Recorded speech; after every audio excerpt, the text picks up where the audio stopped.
They'd spent 2 years perfecting the art of not speaking.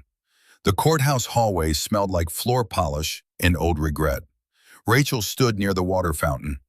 David waited by the elevators, 10 feet away. Their lawyers talked in low voices between them. Emma's report card sat in Rachel's bag. 3 failing grades for the first time in her life. The school's email had been clear. Both parents needed to attend a meeting. Together. The mediator's office was 5 minutes away. Rachel could walk past David one more time. She could send another cold email about pickup schedules and holiday splits. She could keep pretending that silence was easier than whatever conversation their daughter's failing grades demanded. Or she could stop. Her feet moved before her mind decided. David looked up. The question hung in the air between them.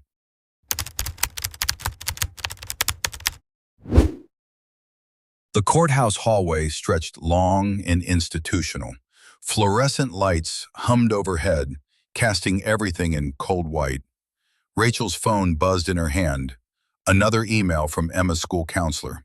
She read it once, then twice, then a third time, hoping the words would change. Both parents requested for immediate conference. Emma's academic performance has declined significantly. We need to discuss intervention strategies. David stood by the elevator bank 30 feet away. His jacket was wrinkled like he'd slept in it. His hands were deep in his pockets. He stared at something on the wall, a painting of the Portland skyline that had been there for years, pretending not to see her, pretending she didn't exist. 2 years ago, they'd signed divorce papers in a room down this same hallway. Third door on the left. Rachel remembered every detail. The scratched wooden table, the clock on the wall that ticked too loud. Emma had waited outside in the hallway, 10 years old, picking at the hem of her purple sweater. The same sweater she still wore sometimes when she wanted comfort. Rachel's lawyer, Margaret, touched her elbow gently. "We're done here. The judge signed everything. You can go." She could walk to the parking garage, drive home to her empty apartment, respond to the school email later, separately, the way they always did everything now. Parallel parenting, the mediator had called it, never intersecting, never touching. But Emma was failing. Rachel's feet carried her forward before her mind made the decision. 1 step, 2, 5, 10. David's shoulders tensed when she stopped 3 feet away. She could see it in the way his spine straightened, the way his hands went deeper into his pockets. "Emma's failing 3 classes," Rachel said. Her voice came out steadier than she felt. "The school wants both of us there, Thursday at 2. He finally looked at her. His eyes were the same shade of gray she'd once loved, the color of storm clouds over the coast. Now they just looked tired, older, like he'd aged 5 years in the last 2. "Both of us," he repeated slowly. "Together," Rachel said. The word hung between them. Together, a concept that had become foreign. The elevator dinged, the doors slid open, empty. Neither of them moved. "I'll be there," David said finally. Rachel nodded, turned to walk away. "Rachel," he said. She stopped, didn't turn around. "Is she okay?" His voice was quiet, scared. Rachel closed her eyes. "I don't know." She walked to the parking garage alone. Behind her, she heard the elevator doors close. Rachel sat in her car for 10 minutes before starting the engine. Her hands gripped the steering wheel. The parking garage was dim and cold. Somewhere above her, a car alarm chirped twice and went silent. She pulled out her phone, opened the email from Emma's counselor again, read the words she'd been avoiding. "Emma has become withdrawn. She sits alone at lunch. Her teachers report she seems distracted, distant. This is not typical behavior for her." Rachel's throat tightened. She thought about this morning, Emma eating cereal in silence, Rachel asking how she slept, Emma shrugging. One-word answers. The same pattern for weeks now. How had she missed this? She dialed Emma's number. It rang 4 times, went to voicemail. "Hey, sweetie, Just wanted to check in. Call me when you get a chance. Love you. She hung up, stared at the phone. Then she did something she hadn't done in 6 months. She opened her text thread with David. The last message was from February, 3 months ago. Emma has soccer practice Thursday. Pick up at 5:30. His response. Got it, Rachel typed slowly. Did you know about her grades? She watched the screen. 1 minute, 2, 3 dots appeared. No. When did you find out? Today. The school emailed. What do they want? Meeting. Both of us. Thursday. The 3 dots appeared and disappeared. Appeared again. Finally. Okay. Rachel waited. Nothing else came. She started the car, pulled out of the parking garage into gray afternoon light. Rain threatened but hadn't started yet. She drove home on autopilot. Every stoplight felt too long. At home, she poured wine she wouldn't drink, sat on the couch, stared at the wall. Her phone buzzed. Emma, finally. Sorry, was in class. What's up? Rachel typed. Just checking in. How was your day? Fine. Just fine? Yeah, gotta go. Love you. Rachel set the phone down. Fine. Everything was always fine, except it wasn't. The mediation office smelled like vanilla air freshener, trying to cover something stale underneath. Linda Chen sat across from them at a round table. The table was too small. Rachel and David's knees almost touched underneath it. Linda wore glasses on a beaded chain. She had kind eyes, but a firm mouth. She'd seen hundreds of divorced couples sit exactly where Rachel and David sat now. Welcome, Linda said. I'm glad you're both here. That's the first step. Rachel didn't feel glad. She felt trapped. Let's establish some ground rules, Linda continued. No interrupting each other. No raising voices. If emotions get too high, we take a break. This space is for communication, not combat. Rachel glanced at David. He was staring at the table like it held answers. Let's start simple, Linda said. Tell me about your current custody arrangement. Rachel spoke first. Week on, week off. I get Thanksgiving and spring break. He gets Christmas and summer. And how is that working? Silence. It's fine, Rachel said. Linda wrote something down. David? He cleared his throat. It's what the court decided. But how is it working for Emma? Another silence, longer this time. I thought it was okay, David said quietly, until I got the email about her grades. Linda nodded. Let's talk about that. What do you know about what's happening with Emma academically? Rachel pulled out her phone, read from the counselor's email. 3 Ds, 1 F, withdrawn, distracted, not typical behavior. David's jaw clenched. Rachel knew that look. He was angry at himself. When was the last time you two discussed Emma's well-being? Linda asked. Face to face? Rachel tried to remember. We text about schedules, logistics. But well-being? No, David said. We don't talk about that. Why not? The question sat heavy in the room. Because we can't be in the same room without fighting, Rachel said finally. And yet here you are, in the same room, not fighting. Rachel looked at David. He looked back. For 5 seconds, they actually saw each other. Then David looked away. Let's try something, Linda said. She pulled out a worksheet. This is a communication exercise. You're going to practice active listening. Rachel almost laughed. Active listening, like they were children. But Emma was failing. So Rachel took the worksheet. Linda explained the rules. One person talks for 2 minutes. The other listens without interrupting. Then the listener mirrors back what they heard. Who wants to go first? Linda asked. Neither of them volunteered. Rachel, Linda said, tell David one thing Emma needs right now. Rachel looked at the worksheet. At the 2-minute timer Linda set on the table, she took a breath. Emma needs to know we're okay, Rachel said. Not together, but okay. She needs to stop worrying about us so she can focus on herself, on school, on being 12. She shouldn't be managing our emotions. The timer ticked. David listened. She asked me last week if I was happy, Rachel continued. And I lied. I said yes. Because how do I tell her the truth? That I'm exhausted. That I'm angry all the time. That I don't know how to co-parent with someone I can barely look at. Her voice cracked. She stopped talking. 30 seconds left on the timer. The room was very quiet. The timer went off. Linda turned to David. Mirror back what you heard. David's voice was rough. You said Emma needs us to be okay, that she's worried about us, that she asked if you're happy and you didn't know how to answer. Rachel nodded. David, Linda said, your turn. Tell Rachel one thing you're struggling with. David stared at his hands. The timer started.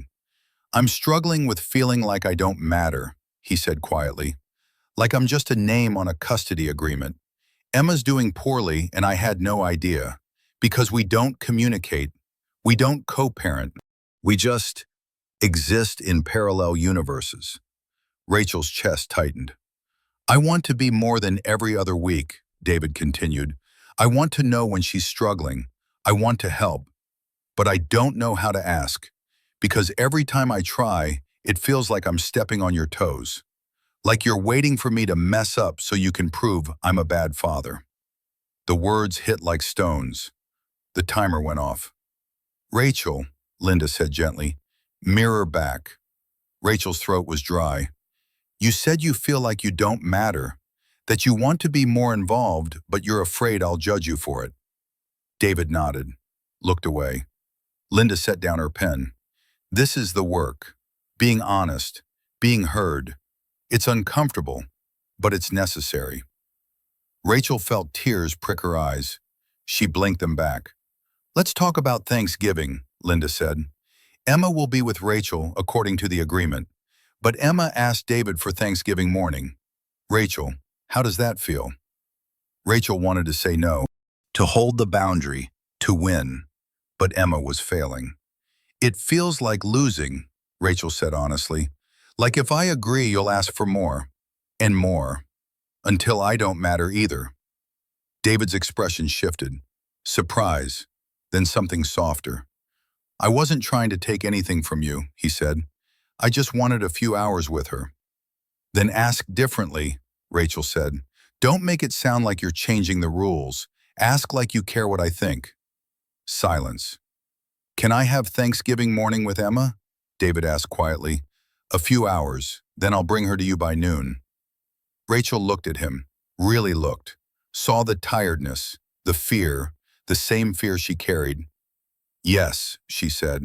Linda smiled. That's progress. Rachel's apartment was too quiet. It always was when Emma wasn't there. She poured a glass of wine, sat on the couch, stared at nothing. Her phone buzzed, a text from her sister Claire. How'd the mediation go? Rachel typed. Harder than I expected. But you went, that's something. I guess. You still hate him? Rachel stared at the question. Did she hate David? Or was she just exhausted from trying to? I don't know anymore, she typed. That's progress, Claire wrote back. Rachel set the phone down, looked around her apartment. It was nice, clean, modern, everything she'd wanted when she'd moved out. But it felt empty. She walked to her bedroom, opened the drawer where she kept the divorce papers. She hadn't looked at them in months. She pulled them out now, unfolded them. The pages were smooth, official, final, irreconcilable differences. Such a clean phrase for such a mess. She remembered the day they'd signed. The lawyer's office had been colder than the courthouse. David had picked up the pen first. His hand had shaken slightly. Rachel had watched his signature form, each letter careful, deliberate, like he was signing away more than just a marriage. Then it was her turn. Emma had been in the hallway. Rachel had seen her through the glass panel in the door, sitting on a bench, swinging her legs, 10 years old, wearing that purple sweater. Rachel had wanted to put the pen down, to walk out, to say this was a mistake, but she'd signed anyway. Now Emma was 12. in failing. And maybe that purple sweater wasn't about comfort.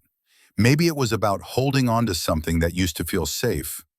Rachel folded the papers, put them back in the drawer, closed it. Outside, rain finally started, gentle at first, then harder. It tapped against the window like it was asking to be let in. Rachel finished her wine, went to bed, didn't sleep. David's kitchen was warmer than it should be. He'd turned the heat up 3 degrees because Emma always complained about being cold. Pasta boiled on the stove, garlic bread warming in the oven, the same dinner he made every Wednesday when she stayed over. Emma sat at the counter doing homework, her pencil scratched against paper in that specific rhythm that meant she was concentrating. She chewed her bottom lip when she focused, just like Rachel used to. Used to, past tense, because David didn't know if Rachel still did that. He didn't know much about Rachel anymore. "How was school?" David asked, stirring the pasta. "Fine." "Just fine?" Emma shrugged without looking up. David tested the pasta. Not quite done. Another minute. He watched Emma from the corner of his eye. Her shoulders were tense. Her handwriting looked rushed, sloppy. "Your mom and I have a meeting with your principal tomorrow," he said carefully. Emma's pencil stopped moving, just for a second, then continued. "Both of you?" she asked. "Both of us." She looked up then. Her eyes were dark like his, but shaped like Rachel's. A blend of both of them that somehow felt like neither. "Are you going to fight?" Emma asked. The question hit harder than it should have. David turned off the burner, drained the pasta, bought himself 5 seconds to think. "We're going to try not to," he said. "You always say that." "I know." Emma went back to her homework. Her pencil moved again, but slower now, less confident. David wanted to ask, "Are you okay? What's happening at school? Why are you failing?" But the words stuck in his throat. He plated the pasta, set it in front of her. She picked up her fork but didn't eat. "Why can't you and Mom just talk?" Emma asked, staring at her plate. David sat down across from her. "It's complicated, kiddo. That's what Mom says too." "She's right.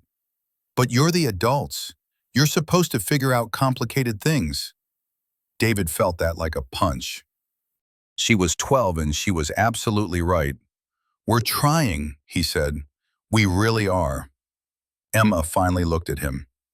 "I need you to try harder."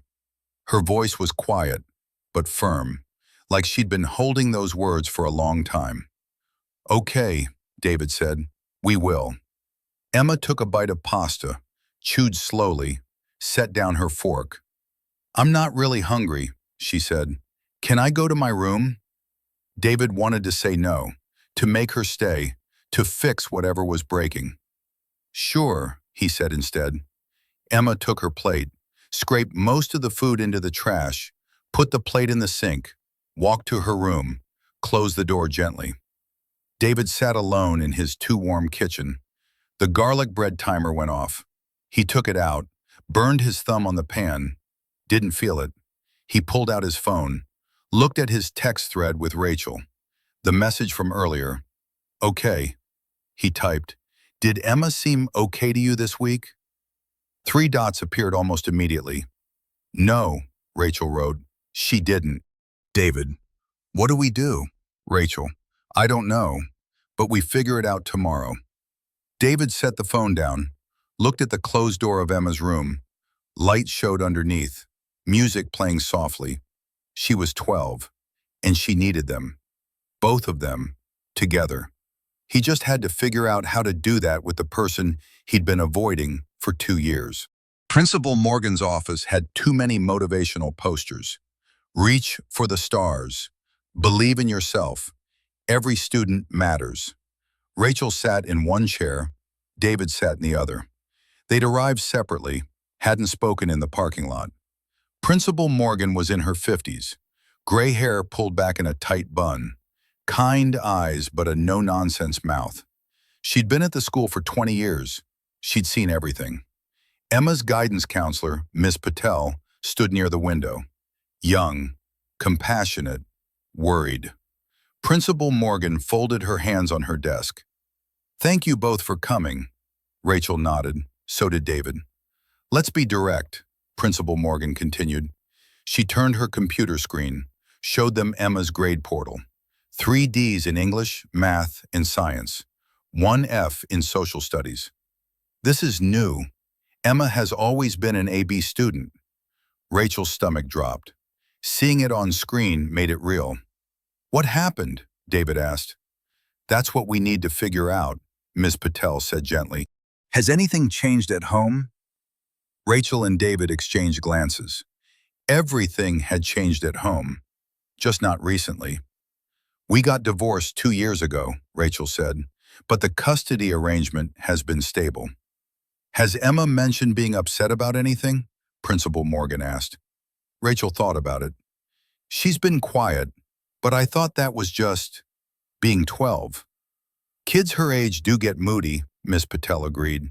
"But Emma's teachers say she's withdrawn. She sits alone at lunch, doesn't participate in class discussions like she used to.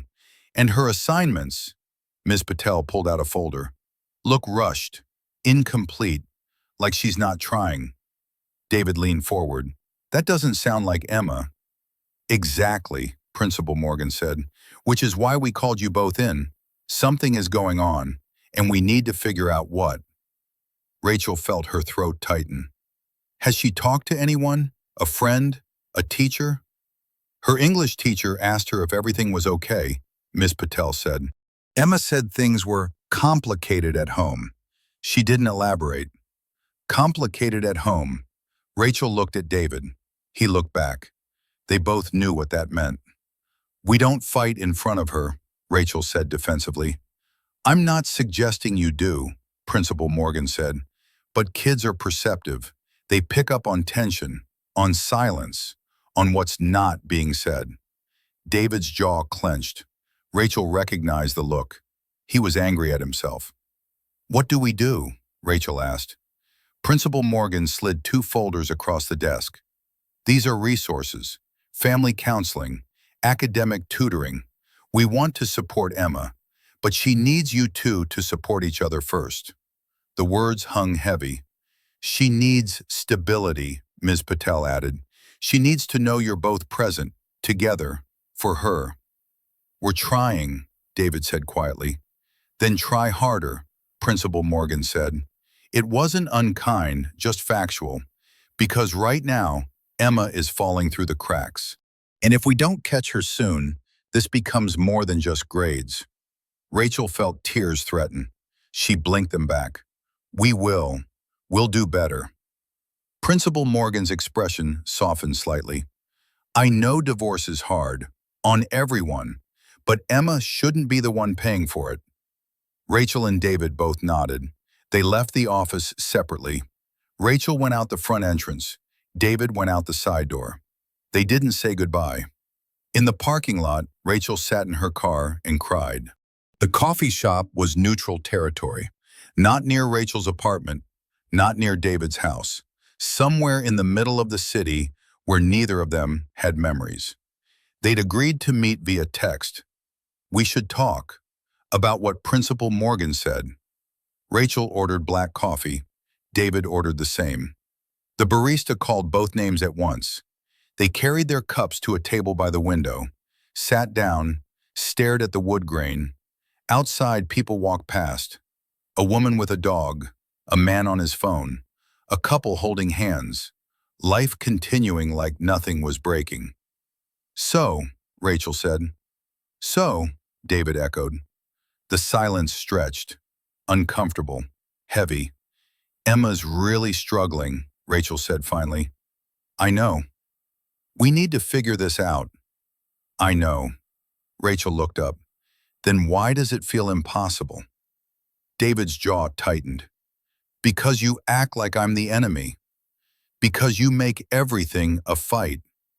"I don't..." He stopped, took a breath. "See, this is what we do. We can't even have coffee without turning it into a battle."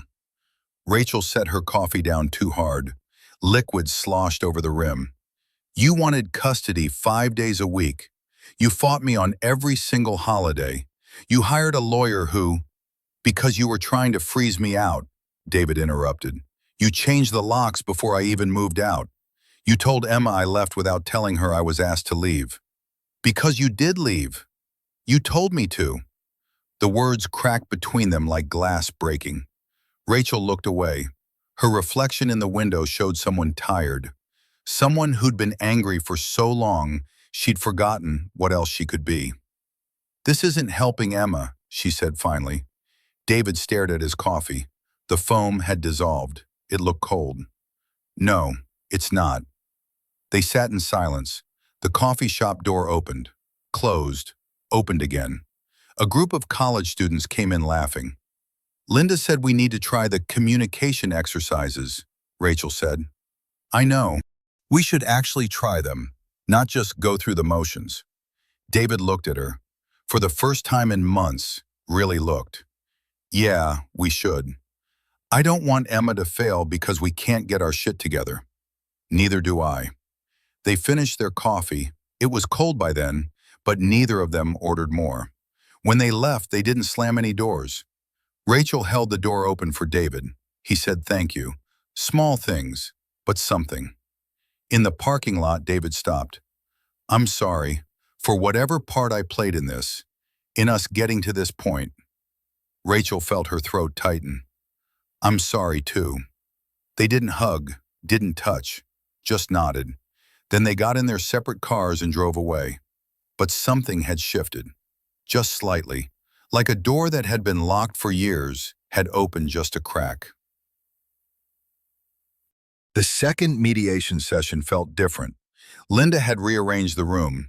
The chairs were closer now, only 1 foot of space between Rachel and David instead of 3. Linda set a small hourglass on the table, blue sand inside. New exercise, she said. One person talks for 2 minutes, the other person listens. No interrupting, no planning your response, no defending, just listen. Rachel and David exchanged glances. Rachel, you start, Linda said. She flipped the hourglass. Blue sand began to fall. Rachel stared at the sand, watched it slip through the narrow middle.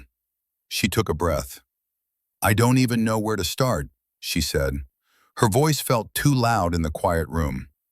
We were good once. I remember being good. We used to laugh. We used to talk about everything. And then somewhere along the way, we just stopped. The sand fell. David sat still. Every conversation became a negotiation, Rachel continued. Every decision became a battle. Who got Christmas? Who got spring break? Who was the better parent? And I made it worse. I know I did. I shut down. I pulled away. I let my resentment build until I couldn't see past it anymore. Her voice wavered. She pushed through. And now Emma's the one suffering. I look at her grades and I see all the ways we failed her, all the ways I failed her, because I was so focused on being angry at you that I didn't see she was drowning. The sand ran out. Linda flipped the hourglass. David. He was quiet for several long seconds. Rachel could see his chest rise and fall, watched him gather words. I was afraid, he said finally. When you asked for the divorce, I was terrified. Not of losing you. I think we'd lost each other long before that. I was afraid of losing Emma.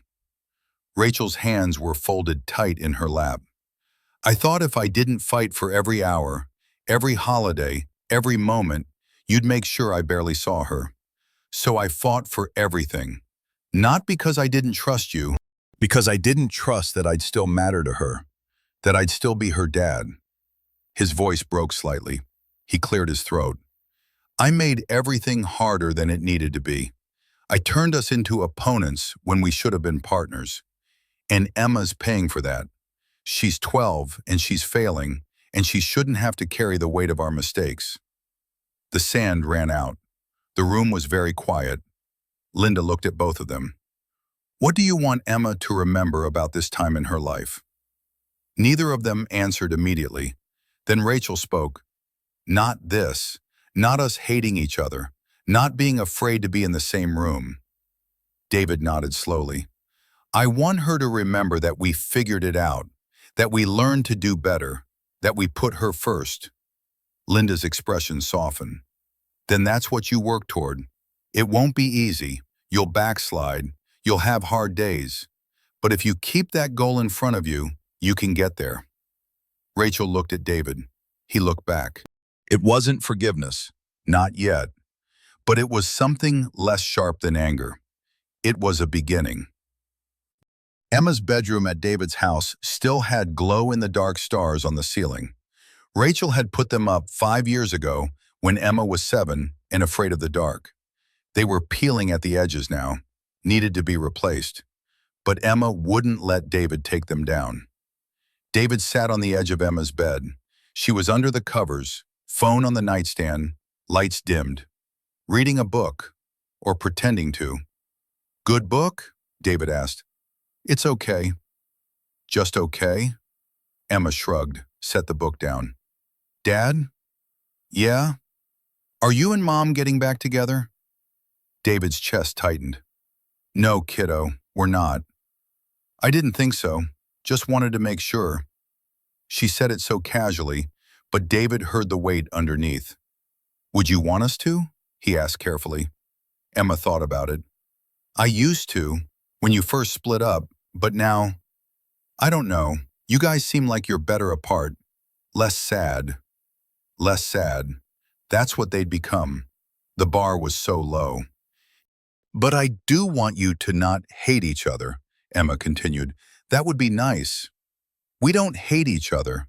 Emma gave him a look. The look that said she was 12, not stupid. Okay, David admitted. We've been not great at being around each other.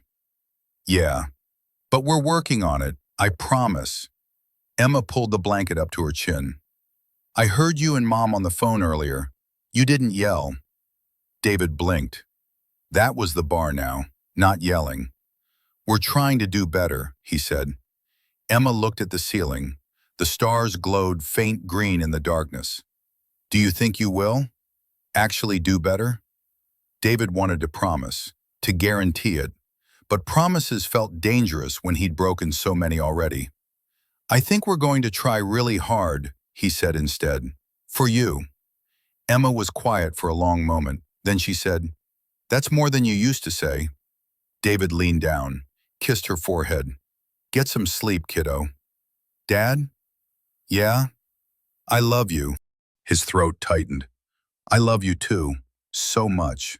He turned off the lamp, left the door cracked open the way she liked, walked down the hallway to his own bedroom. He sat on the edge of his bed, pulled out his phone, stared at Rachel's contact. He typed, Thank you for meeting today. I know it wasn't easy. He stared at the message for 30 seconds, almost deleted it, then hit send. 3 dots appeared almost immediately. Rachel's response came through. It wasn't, but we need to keep going. David. We will. Another pause, then Rachel. Good night. David. Good night. He set the phone down, lay back, stared at his own ceiling, no stars, just blank white. For the first time in 2 years, he thought maybe change was actually possible. Maybe they could figure this out. Maybe they could learn to not hate each other. Maybe that would be enough. Rachel couldn't sleep. She lay in bed staring at the ceiling, replaying the mediation session in her head. David's voice saying, I was afraid. The way his voice had broken. She'd never thought about it that way, that he'd been fighting out of fear, not spite. She rolled over, checked her phone. 2:47 a.m. She scrolled through old photos, found one from 6 years ago. Emma was 6. They'd gone to the coast for her birthday. David was holding Emma on his shoulders. Rachel was laughing at something he'd said. The ocean behind them, sun setting gold and orange. They looked happy. They had been happy. Once. What had happened? She couldn't point to one moment, one fight, one betrayal. It had been slow. Erosion, not explosion. Little resentments building, little failures to communicate, until they'd woken up one day and realized they didn't know each other anymore. Rachel set the phone down, closed her eyes. Tomorrow, Emma would be back with her. They'd make dinner together. Rachel would try again. Try to ask better questions. Try to really listen. She fell asleep sometime around 3:30, dreamed of stars and ocean and Emma's laugh. David's phone rang at midnight. He was still awake, watching TV without really watching. He grabbed the phone. Rachel. His heart jumped. She never called, especially not this late. Hello? I can't sleep, Rachel said. Her voice was quiet. I keep thinking about what you said today, about being afraid of losing Emma. David muted the TV. Okay. I never thought about it like that. I always assumed you were fighting just to hurt me, to win. I didn't realize you were scared too. David's throat was tight. I was. I am. I was scared too, Rachel said. I thought if I gave you an inch, you'd take everything, that I'd end up alone, that Emma would choose you over me.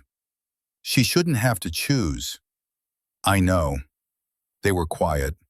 David could hear her breathing, steady, calm. I'm sorry, Rachel said, for making you feel like you didn't matter, for changing the locks before you'd even moved out, for all of it. David felt something crack in his chest. I'm sorry too.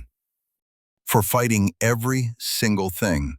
For not just talking to you like a person. More silence. We really messed up, didn't we? Rachel said. Yeah, we did. But we can fix it. For Emma. Yeah, David said. We can. Rachel took a breath. I should let you sleep. Rachel? Yeah? Thank you for calling. Yeah, good night. Good night. David hung up, set the phone down, stared at the dark TV screen.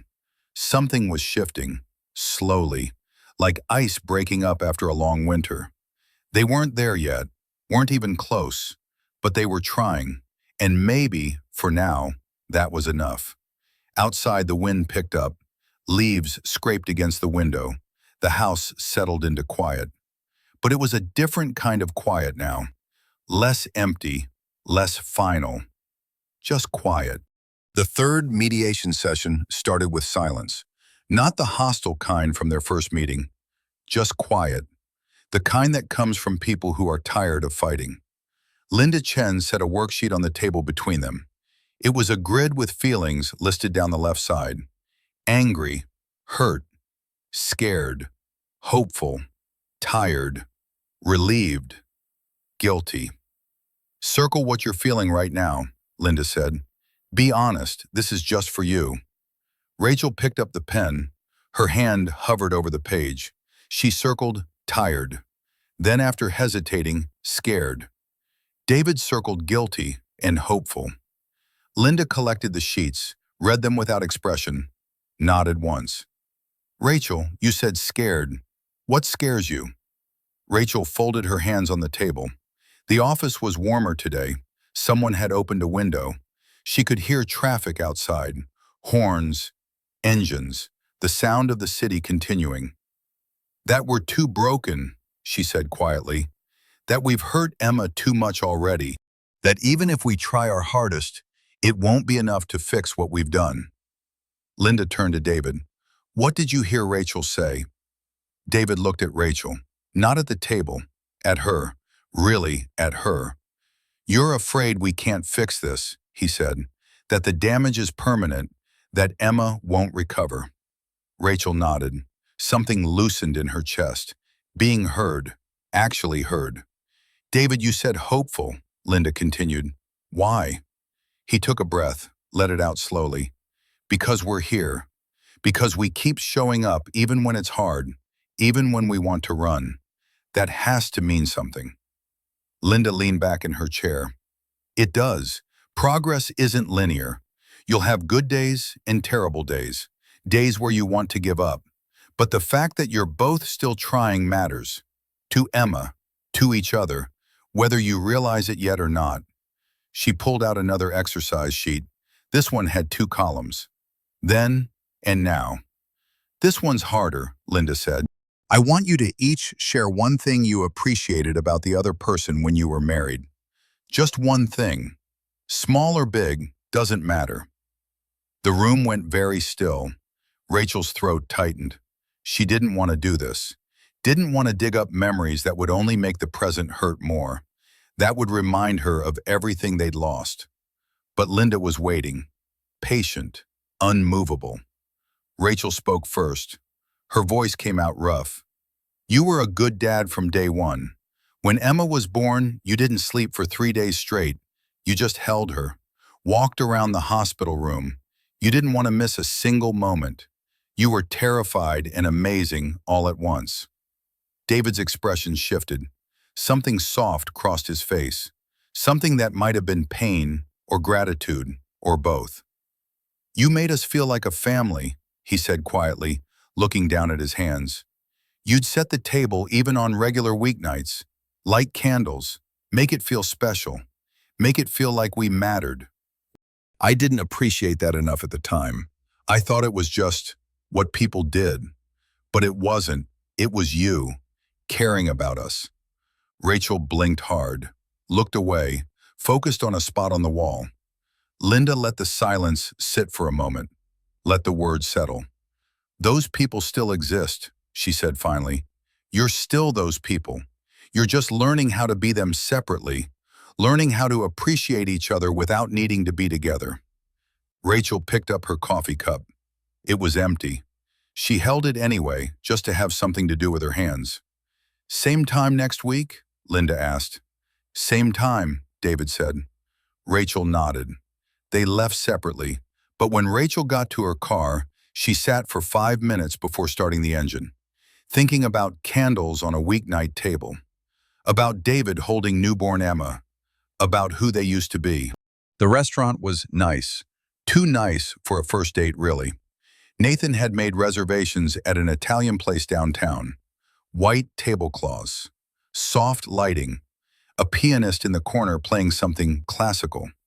Rachel had changed outfits 3 times before leaving her apartment, settled on a dark blue dress, simple, professional, nothing too eager. Nathan was already there when she arrived. He stood when he saw her, smiled nervously. He wore a button-down shirt, gray, well-fitted, and nice jeans. His hair was slightly messy in a way that suggested he'd tried and given up. You look great, he said. Thanks. So do you. They sat, ordered wine. Rachel chose red. Nathan chose white. The waiter brought bread. So, Nathan said, tell me about yourself. What do you do for fun? Rachel realized she didn't have a good answer. What did she do for fun? Work consumed her days.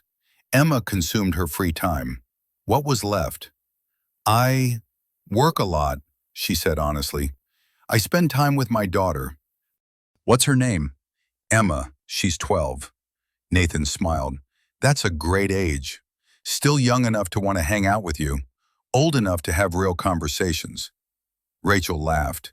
It felt strange in her throat. Good strange. Sometimes.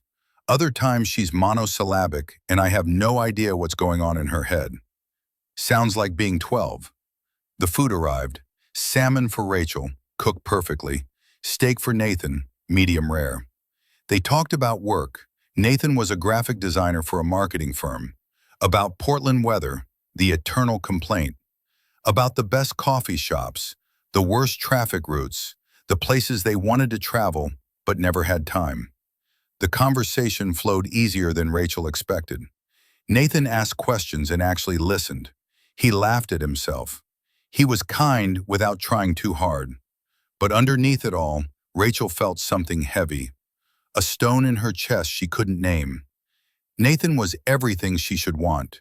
Present, interested, available. And she couldn't stop thinking about David. Not about wanting him back. That ship had sailed years ago, burned and sunk to the bottom of the ocean. But about the anger she still carried. The resentment that lived in her ribs like a second skeleton. She could feel it even now, sitting across from someone new, someone good. Nathan reached across the table, touched her hand gently. You okay? Rachel pulled back, not unkindly, just reflexive. Sorry, just a lot on my mind. Anything you want to talk about? She shook her head. Not tonight. Rain check? Of course. They finished dinner, split the check even though Nathan offered to pay, walked to the parking garage together. The air was cold, November creeping into winter. Rain threatened but hadn't started yet. I had a really nice time, Nathan said at her car. Me too. Can I see you again? Rachel hesitated, not because she didn't want to, but because she wasn't sure she was ready. Wasn't sure she could let someone in when she was still so full of anger at someone else. I'd like that, she said finally. Nathan smiled, leaned in, kissed her cheek, soft, brief, respectful. Rachel smiled back, got in her car, drove home. But the whole way she thought about the mediation session, about David's face when she'd said he was a good dad, about the way he'd looked at her, not with anger, but with something softer, something she couldn't name. She pulled into her parking space, sat in the car while rain finally started. Gentle at first, then harder, drumming on the roof. She realized something. She couldn't move forward until she let go of what was behind her. And she hadn't let go yet, not even close. The soccer field was still wet from morning rain. The grass squelched underfoot. Emma's team wore red jerseys. The other team wore blue. Parents lined the sidelines with folding chairs, thermoses of coffee, blankets against the cold. Rachel arrived late. Traffic on the bridge had been worse than expected. She scanned the sideline for an empty spot, cursing herself for not leaving earlier. David was already there, standing near the center line, hands in his jacket pockets, breath visible in the cold air. Rachel's first instinct was to find somewhere else, the other end of the field, behind the goal, anywhere but near him. But the field was small, everywhere was near somewhere. She walked over, stopped 3 feet away, close enough to be together, far enough to not be. Hey, she said. David glanced over. Hey. They both turned to watch the game. Emma was playing midfield today, her hair pulled back in a tight ponytail, face serious with concentration. She ran fast, positioning herself well. She's gotten better, Rachel said. Yeah, coach says she has good instincts. They fell into silence, not comfortable, but not hostile either. Just two people standing in cold grass watching their daughter play soccer. The game moved fast. Emma stole the ball from an opponent, passed to a teammate, ran toward the goal. The teammate kicked, missed wide. The goalie didn't even have to move. Close, David muttered. Rachel nodded. 5 minutes later, Emma got the ball again. This time she didn't pass. She drove forward, one defender, then two. She faked left, went right, and kicked. The ball sailed past the goalie's outstretched hands, hit the back of the net. Rachel yelled. So did David. Their voices overlapped, tangled together in a way they hadn't in years.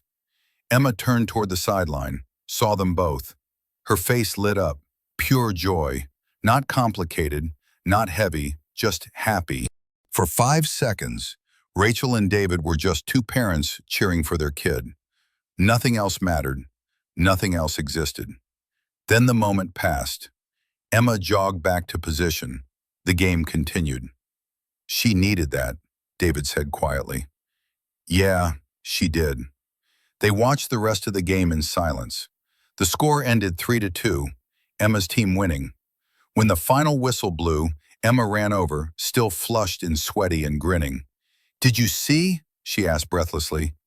We saw, Rachel said, pulling her into a hug despite the sweat.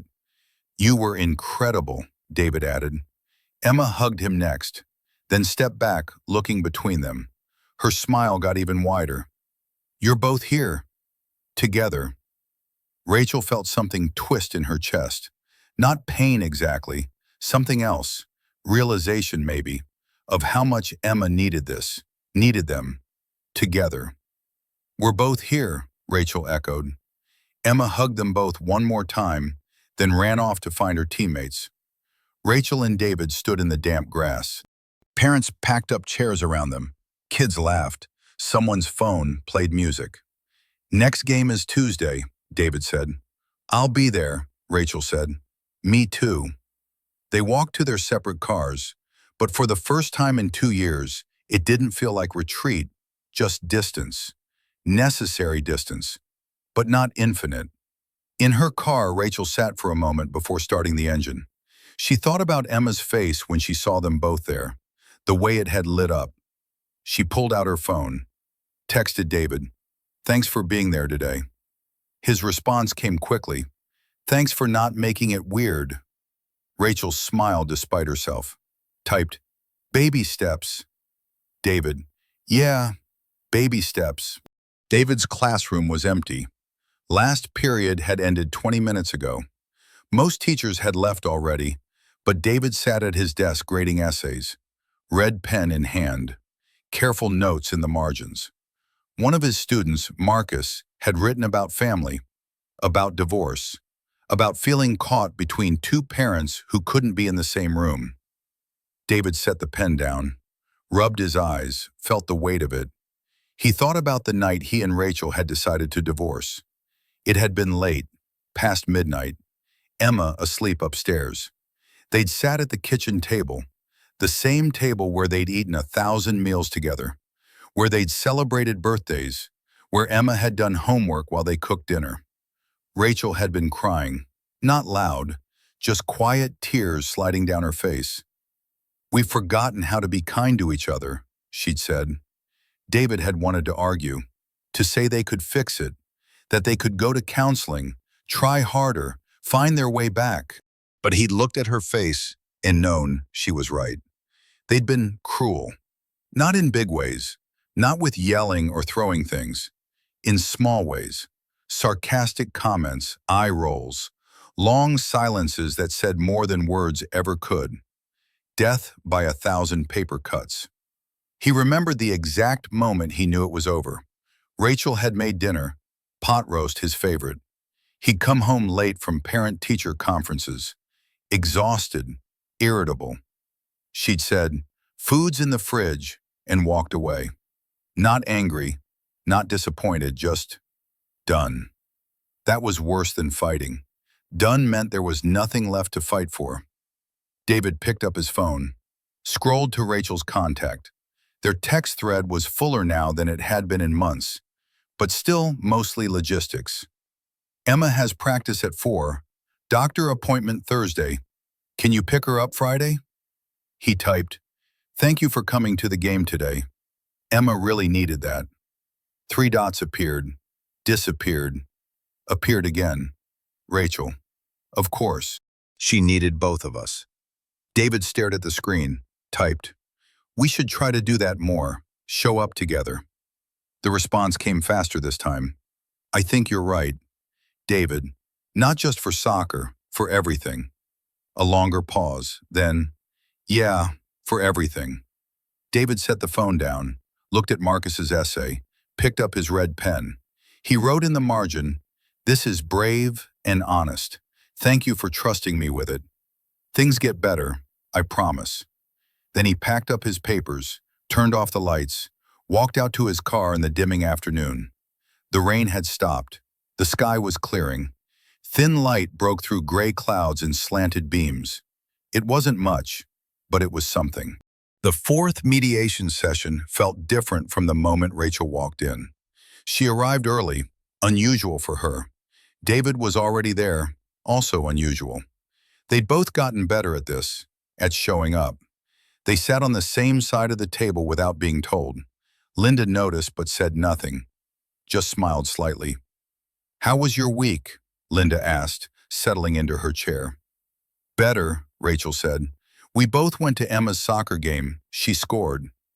Linda's smile widened. "How did that feel?" Rachel glanced at David. "Strange at first, like we didn't know how to exist in the same space without a referee. But then Emma scored and we both just cheered. It felt normal for a minute." David nodded. "Emma was really happy to see us there together. You could see it on her face." Linda made a note. "That's significant progress. Today I want to talk about accountability, about owning your part in how things got to this point. The word accountability sat heavy in the air. It meant no excuses, no deflection, just truth. Accountability means acknowledging what you did wrong, Linda continued, not defending it, not explaining it away, not saying, but you did this first, just owning it. She looked at Rachel. Can you name one thing you did that made the divorce harder than it needed to be? Rachel's first instinct was to deflect, to list David's mistakes instead, to build a case for why she'd acted the way she had. But Linda's expression was patient, unmovable, waiting. Rachel took a breath, let it out slowly. I blamed you for everything. It was easier than looking at my own mistakes. I made you into the villain so I could be the victim, the good parent, the one who had it all together. Her voice shook. She kept going. I shut you out, made you feel like you didn't matter, like Emma didn't need you as much as she needed me. And when you fought back, when you hired a lawyer and pushed for more custody, I used that as proof that you were the problem, that you were selfish, that you only cared about winning. David was very still, listening. But the truth is, I was the one making it a competition, Rachel said. Her eyes stung. I wanted to be the good parent, so I made you the bad one, even when you were trying, especially when you were trying. Because if you were a good parent too, then I couldn't blame you for everything that went wrong. A tear slid down her cheek. She wiped it away. Linda turned to David. Her expression was gentle but firm. David? He rubbed his jaw, stared at the table, gathered words. I was passive-aggressive, he said finally. I'd agree to things and then resent you for them. I'd say I was fine when I wasn't, and then I'd punish you for not reading my mind. He looked up at Rachel. I made you feel alone in the marriage, like you had to handle everything. The bills, Emma's schedule, all the emotional labor. I told myself I was helping, but I was really just waiting for you to tell me what to do. And then I'd get angry when you treated me like a child who needed instructions. His voice got rougher. I never offered to help. I just waited for you to ask. And when you stopped asking, when you stopped needing me, I took it personally. I thought you were pushing me out, but really, you were just tired of carrying everything alone. Rachel's throat was tight. She nodded. I'm sorry, David said, looking directly at her. For all of it. For not being a partner when we were married. For making the divorce harder than it had to be. For fighting over things that didn't matter just because I was hurt. Rachel's eyes were full now. I'm sorry, too. For making you feel like you didn't matter. For shutting you out instead of talking to you. For letting my pride get in the way of Emma's needs. Linda's expression softened. This is the hardest part. Owning your mistakes without defending them. Without making excuses. You're both doing it. That matters more than you know. The session continued.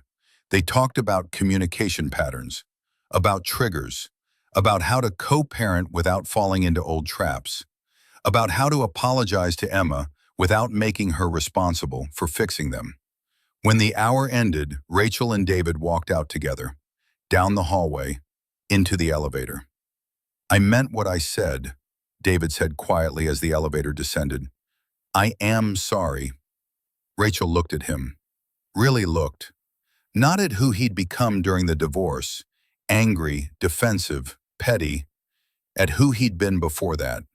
The person who'd held Emma for 3 days straight, who'd made her laugh, who'd been her partner once, even if imperfectly. I know, Rachel said. Me too. The elevator doors opened.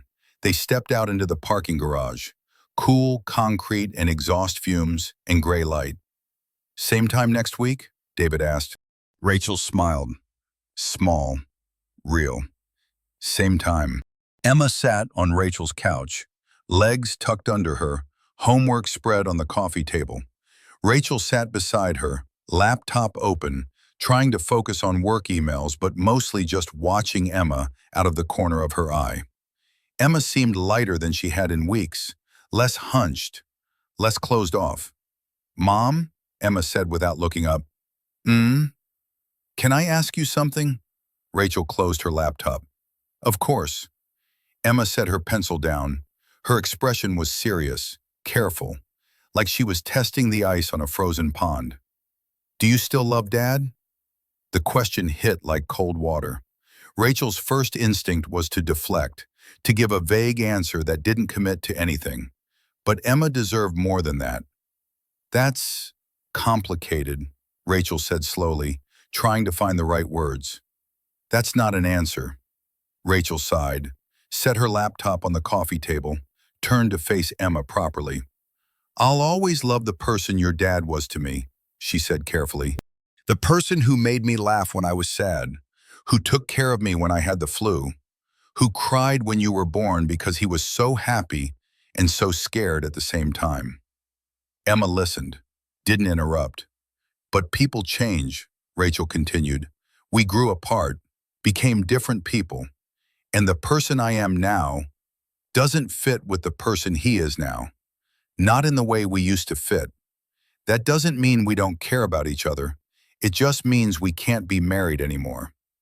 "So you don't love him anymore?" Rachel thought about the mediation session, about David saying, "I'm sorry," about the soccer game, about all the small moments lately that had felt less heavy. "I love him differently now," she said carefully. "Not the way I did when we were married, but I don't hate him, and I want him to be happy. That's a kind of love too. It's just different." Emma nodded slowly, processing. "Do you think he wants you to be happy?" "I think so, yeah." Emma picked up her pencil again, went back to her homework, didn't say anything else. Rachel watched her for a moment, saw herself in Emma's nose, David in her jawline, a person made from both of them, but somehow entirely her own. "Why do you ask?" Rachel said gently. Emma shrugged. "You both seem less sad lately, less angry. I just wanted to make sure you weren't, like, getting back together and not telling me." Rachel almost laughed. "No, sweetie, we're not getting back together, but we are getting better at being your parents, together." "Good," Emma said. Then, after a pause, "I don't want you to get back together. I just want you to stop acting like you hate each other." Rachel felt that settle in her chest. "We're working on it, I promise." Emma looked up. "I can tell. It's better now." Later, after Emma went to bed, Rachel sat on the couch alone. She thought about Nathan, about their second date scheduled for Friday, about how she'd felt lighter lately, less weighed down by anger. She picked up her phone, texted David. "Emma asked if I still love you today." 3 dots appeared immediately. David: "What did you say?" Rachel: "That I love you differently now, that I don't hate you, that I want you to be happy." A long pause. She could almost picture him sitting with his phone, trying to figure out how to respond. David: "I want you to be happy too. I'm sorry it took me so long to say that." Rachel felt tears prick her eyes. She typed, "We both could have said a lot of things sooner." David: "Yeah." Rachel set the phone down, looked at the ceiling, felt something shift inside her. Not forgiveness, that would take more time, more work, but something close to it. Acceptance, maybe, or release, the beginning of letting go. 2 weeks passed. Rachel and David texted more frequently now, still mostly about Emma, but the tone had changed. Less cold, less formal, more human. David texted on a Wednesday afternoon. "Emma wants to adjust her schedule. Study group meets near my house on Wednesdays. Can we talk about it?" Rachel's first instinct, like always, was to say no, to hold the boundary, to keep control.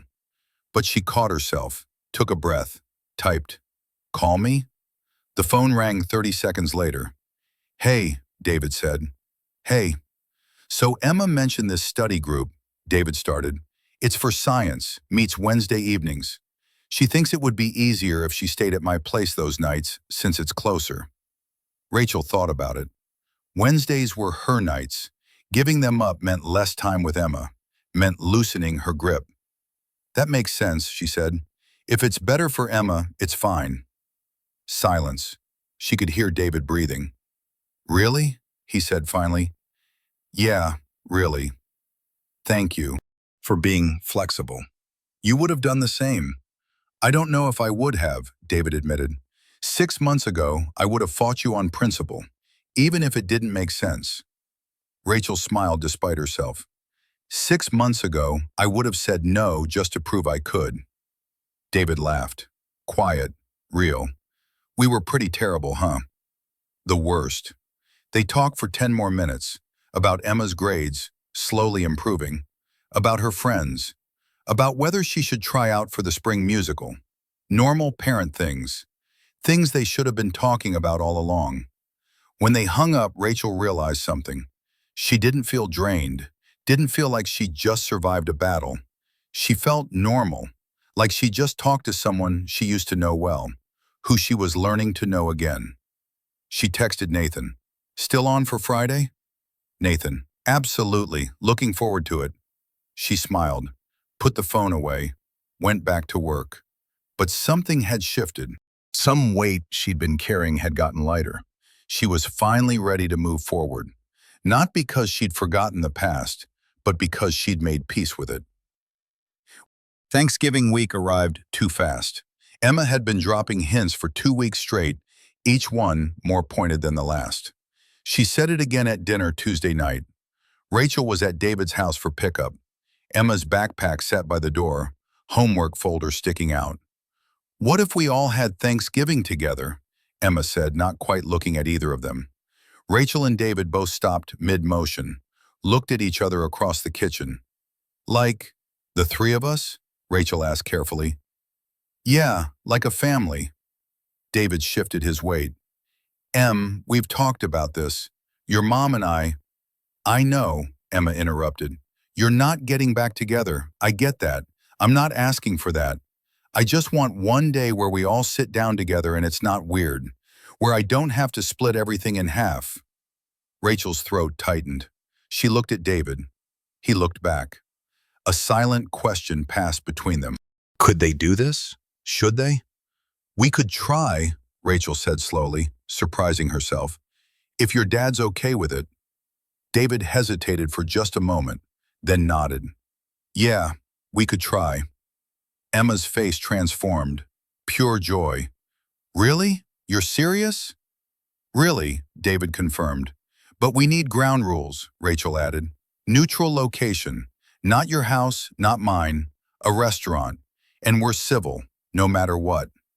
I can do civil, David said. Emma grinned. This is going to be great. They planned it carefully over the next few days, texted back and forth like adults who could actually communicate, settled on a restaurant that took reservations, Italian place near the river, not too fancy, not too casual, just right. The day came. Rachel, dressed in a sweater Emma had complimented once, drove to the restaurant with her heart racing. She arrived exactly on time, neither early nor late. David and Emma were already there, sitting in a booth near the window. Emma waved enthusiastically. Rachel slid into the seat across from them, hands slightly shaking. Hey, David said. Emma grinned. This is nice, right? All of us together? Rachel looked at her daughter's face, so happy, so hopeful. Yeah, sweetie, this is nice. It was awkward at first. They studied the menu too long, made stilted small talk about the weather, about traffic, about nothing that mattered. But then Emma started telling a story about school, about a boy in her class, Tyler, who'd tried to impress a girl by juggling tennis balls during lunch and ended up breaking a cafeteria window. Rachel laughed. So did David. The sound of their laughter together was strange, unfamiliar, but not bad. The conversation flowed easier after that. They talked about Emma's soccer team making playoffs, about her favorite teachers, about the new Marvel movie she wanted to see. The food arrived. Turkey, mashed potatoes, cranberry sauce, green beans, all the traditional things. They passed dishes, said please and thank you, acted like civilized people who didn't have years of resentment between them. Rachel watched David cut his turkey, remembered 1,000 Thanksgivings before, when they'd hosted at their house, when the kitchen had smelled like roasting meat and pumpkin pie, when they'd laughed and fought over who got the first slice of pie and who had to do dishes. This wasn't that. It would never be that again, but it was something. It was them trying. For Emma. And maybe that was enough. Halfway through the meal, Emma set down her fork. Her expression turned serious, nervous. "I need to tell you something," she said. Rachel and David both looked at her. The restaurant noise faded into background. Emma took a shaky breath. "I lied about my grades." Rachel's stomach dropped. "What?" "I wasn't actually failing, not really. I mean, I did badly on purpose. On tests, on homework. I tanked them." David leaned forward. "Emma, why would you do that?" Emma's eyes filled with tears. "Because you weren't talking. You hated each other so much you couldn't even be in the same room. And I thought if I messed up bad enough, you'd have to deal with each other. You'd have to fix it. Fix me. Fix us." Rachel felt like the floor had dropped out from under her. "Sweetie, I'm sorry," Emma said, tears spilling now. "I know it was wrong. I know I shouldn't have lied. But I didn't know what else to do. You were both so angry all the time, and I just wanted you to stop." David's face was pale. "Emma, God, you shouldn't have had to do that. That's not your job. We're the adults. We're supposed to take care of you, not the other way around." "But it worked," Emma said through tears. "You're talking now. You're here. Together. You're trying." Rachel reached across the table, took Emma's hand. "You're right. It worked. But you shouldn't have had to manipulate us to make us act like adults. That's on us, not you." Tears slid down Emma's cheeks. "I just wanted you to stop fighting." "We know," David said, his voice thick. "We're so sorry. We're so sorry you felt like that was your only option." The restaurant continued around them, other families laughing, eating, celebrating. But at their table, everything had cracked open. Rachel looked at David across the booth, across their crying daughter, and in that moment they both understood the same thing. This wasn't about them anymore. It never had been. It was about Emma, about a 12-year-old girl who loved them both so much she was willing to fail just to make them talk. "We're going to do better," Rachel said, to Emma, to David, to herself. "I promise." "We are," David echoed, his voice firm. "No more fighting, no more making you fix us." Emma wiped her eyes, nodded, managed a small, shaky smile. They finished dinner slowly, ordered pie, ate quietly, talked carefully. When they left, Emma walked between them in the parking lot, not holding hands, but close, connected. Rachel and David said goodbye at their cars. Emma hugged them both. "Thank you," Emma said quietly, "for today, for trying." Rachel hugged her tight. "Always, sweetheart, always." David's eyes were wet when Emma hugged him too. Rachel drove home alone, but she didn't feel alone. She felt something else, something unexpected. Grateful. She felt grateful. For Emma's honesty, for David's presence, for the mess they were slowly, painfully learning to clean up. That night, Rachel couldn't sleep. She kept replaying Emma's confession, the tears on her daughter's face, the guilt in her voice. "I tanked them. I messed up on purpose." What kind of pain did a child have to be in to do something like that? At 11:47 p.m., Rachel picked up her phone, texted David, "Are you awake?" The response came immediately. "Yeah, Rachel. Can we talk?" Her phone rang 30 seconds later. "Hey," David said. His voice was rough, like he'd been crying. "Hey." Rachel sat up in bed, pulled her knees to her chest. "I keep thinking about what Emma said." "Me too. We did that to her. We made her feel like she had no choice. David was quiet for a moment.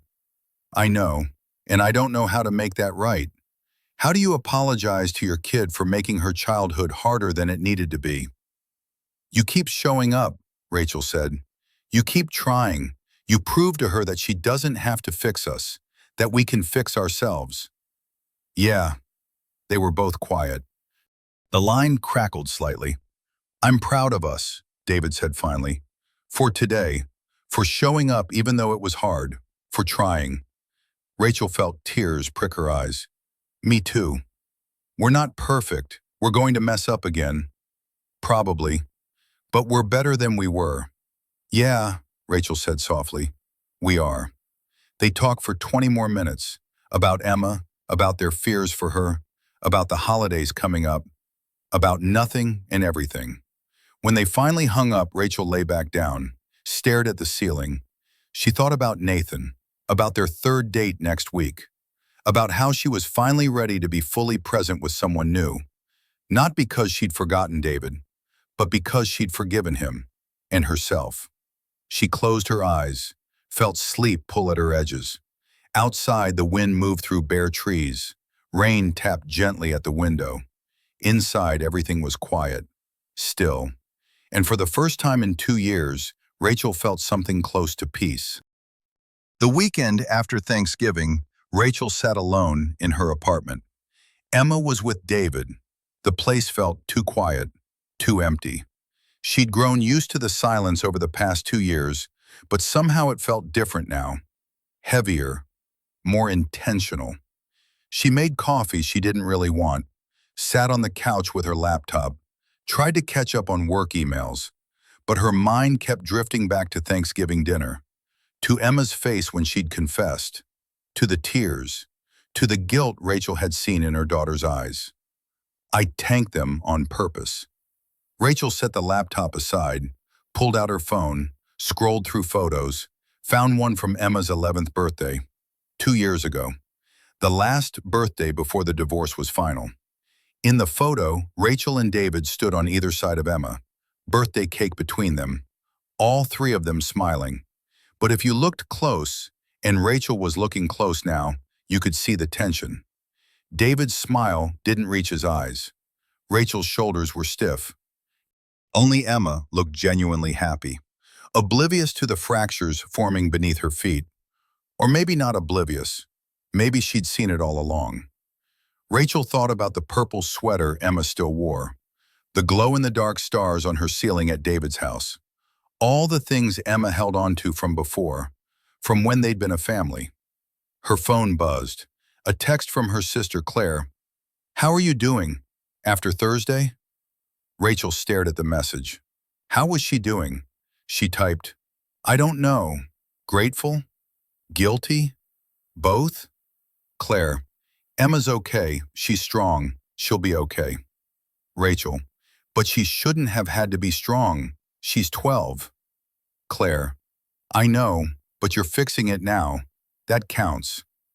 Rachel set the phone down, got up, walked to her bedroom, opened the drawer where she kept the divorce papers. She'd looked at them after the first mediation session. Hadn't looked since. She pulled them out now, stared at the signatures. Hers and David's. 2 names that used to mean forever. Now just meant separate, irreconcilable differences. Were they reconcilable now? Not in the marriage sense. That was done. Over. Finished. But in the human sense, in the being decent to each other sense, she thought about David's face at Thanksgiving, the way he'd reached for Emma's hand across the table, the way his voice had cracked when he'd said, you shouldn't have had to do that. He'd been a good dad, was a good dad. She'd forgotten that somewhere in the anger, forgotten to see him as anything other than her opponent, her enemy, the person who'd hurt her. But he'd been hurting too. They both had been. Rachel folded the papers, put them back, closed the drawer. Her phone buzzed again. Not Claire this time. David. Hey, Emma's asking if we can all do something next weekend. Together, before Christmas gets crazy. What do you think? Rachel's first instinct was to say no, to hold the boundary, to keep things separate and manageable. But she thought about Emma's face, about the tears, about "I just wanted you to stop fighting." She typed, "What did you have in mind?" David, "Maybe ice skating? At Pioneer Square? Emma loves the rink there." Rachel smiled despite herself. Emma did love ice skating, had been begging to go for weeks. "Okay," Rachel typed. "Let's do it." David, "Really?" "Really, for Emma." David, "For Emma." Rachel set the phone down, finished her coffee. It was cold by now, but she drank it anyway. She thought about Nathan, about their date coming up, about how she'd been holding herself back, keeping walls up, afraid to let someone in when she was still so tangled up in anger at someone else. But maybe she was less tangled now. Maybe Thanksgiving had loosened something, cut some of the strings. She picked up her phone, texted Nathan. "Still on for Friday?" Nathan, "Absolutely. Can't wait." Rachel smiled. Neither could she. She spent the rest of the day cleaning, organizing, making space, not just in her apartment, in herself, in her heart. By evening, the place felt less empty. Or maybe she felt less empty in it. She ordered takeout, watched a movie, went to bed early, and for the first time in years, she fell asleep without carrying the weight of anger. Friday came, Rachel's third date with Nathan. They met at a bookstore cafe this time, more casual than the restaurant, more comfortable. Nathan was browsing the fiction section when she arrived. He looked up, smiled, waved. They got coffee, found a table by the window. "How was your week?" Nathan asked. "Complicated," Rachel said honestly, "but good. Better than I expected." "That sounds like there's a story there." She told him about Thanksgiving, about Emma's confession, about David, about how terrifying and necessary it all had been. Nathan listened without judgment, without trying to fix anything, just listened. "That sounds really hard," he said when she finished, "but it sounds like you're handling it well." "I'm trying. We both are. That's all you can do." They talked about other things, about a book Nathan was reading, about a design project that had gone surprisingly well, about the holidays coming up. When Nathan walked her to her car 2 hours later, the evening was clear and cold, stars visible despite the city lights. He kissed her, not on the cheek this time, a real kiss. Soft, sweet, full of possibility. Rachel kissed him back, felt warmth bloom in her chest, felt hope. "I really like you," Nathan said. "I really like you too. I know you've got a lot going on, with Emma, with co-parenting. I just want you to know I'm patient. We can take this as slow as you need." Rachel felt her throat tighten. "Thank you. That means a lot." She drove home with the windows cracked, cold air on her face, radio playing softly. She thought about David, about how letting go of the anger toward him had made room for this, for Nathan, for possibility, for a future that wasn't defined by the past. She wasn't in love yet. Maybe she wouldn't be, but she was open, and that was enough. David met someone too. Her name was Amy. She taught art at the community college. Brown hair shot through with gray that she didn't bother dyeing. Paint perpetually under her fingernails. She wore bright colors and laughed easily. They'd met at a coffee shop. David had been grading papers. Amy had been sketching. She'd asked to borrow his pen. They'd started talking. Their first date was simple. Coffee, a walk along the waterfront, easy conversation about teaching, about art, about nothing important and everything that mattered. David told Emma about her the following Tuesday. They were making dinner together, pasta, as always. Emma stirred the sauce while David chopped vegetables. "So, I met someone," he said, trying to sound casual and probably failing. Emma looked up, eyes wide. "Like, a date someone?" "Yeah." Emma's face split into a grin.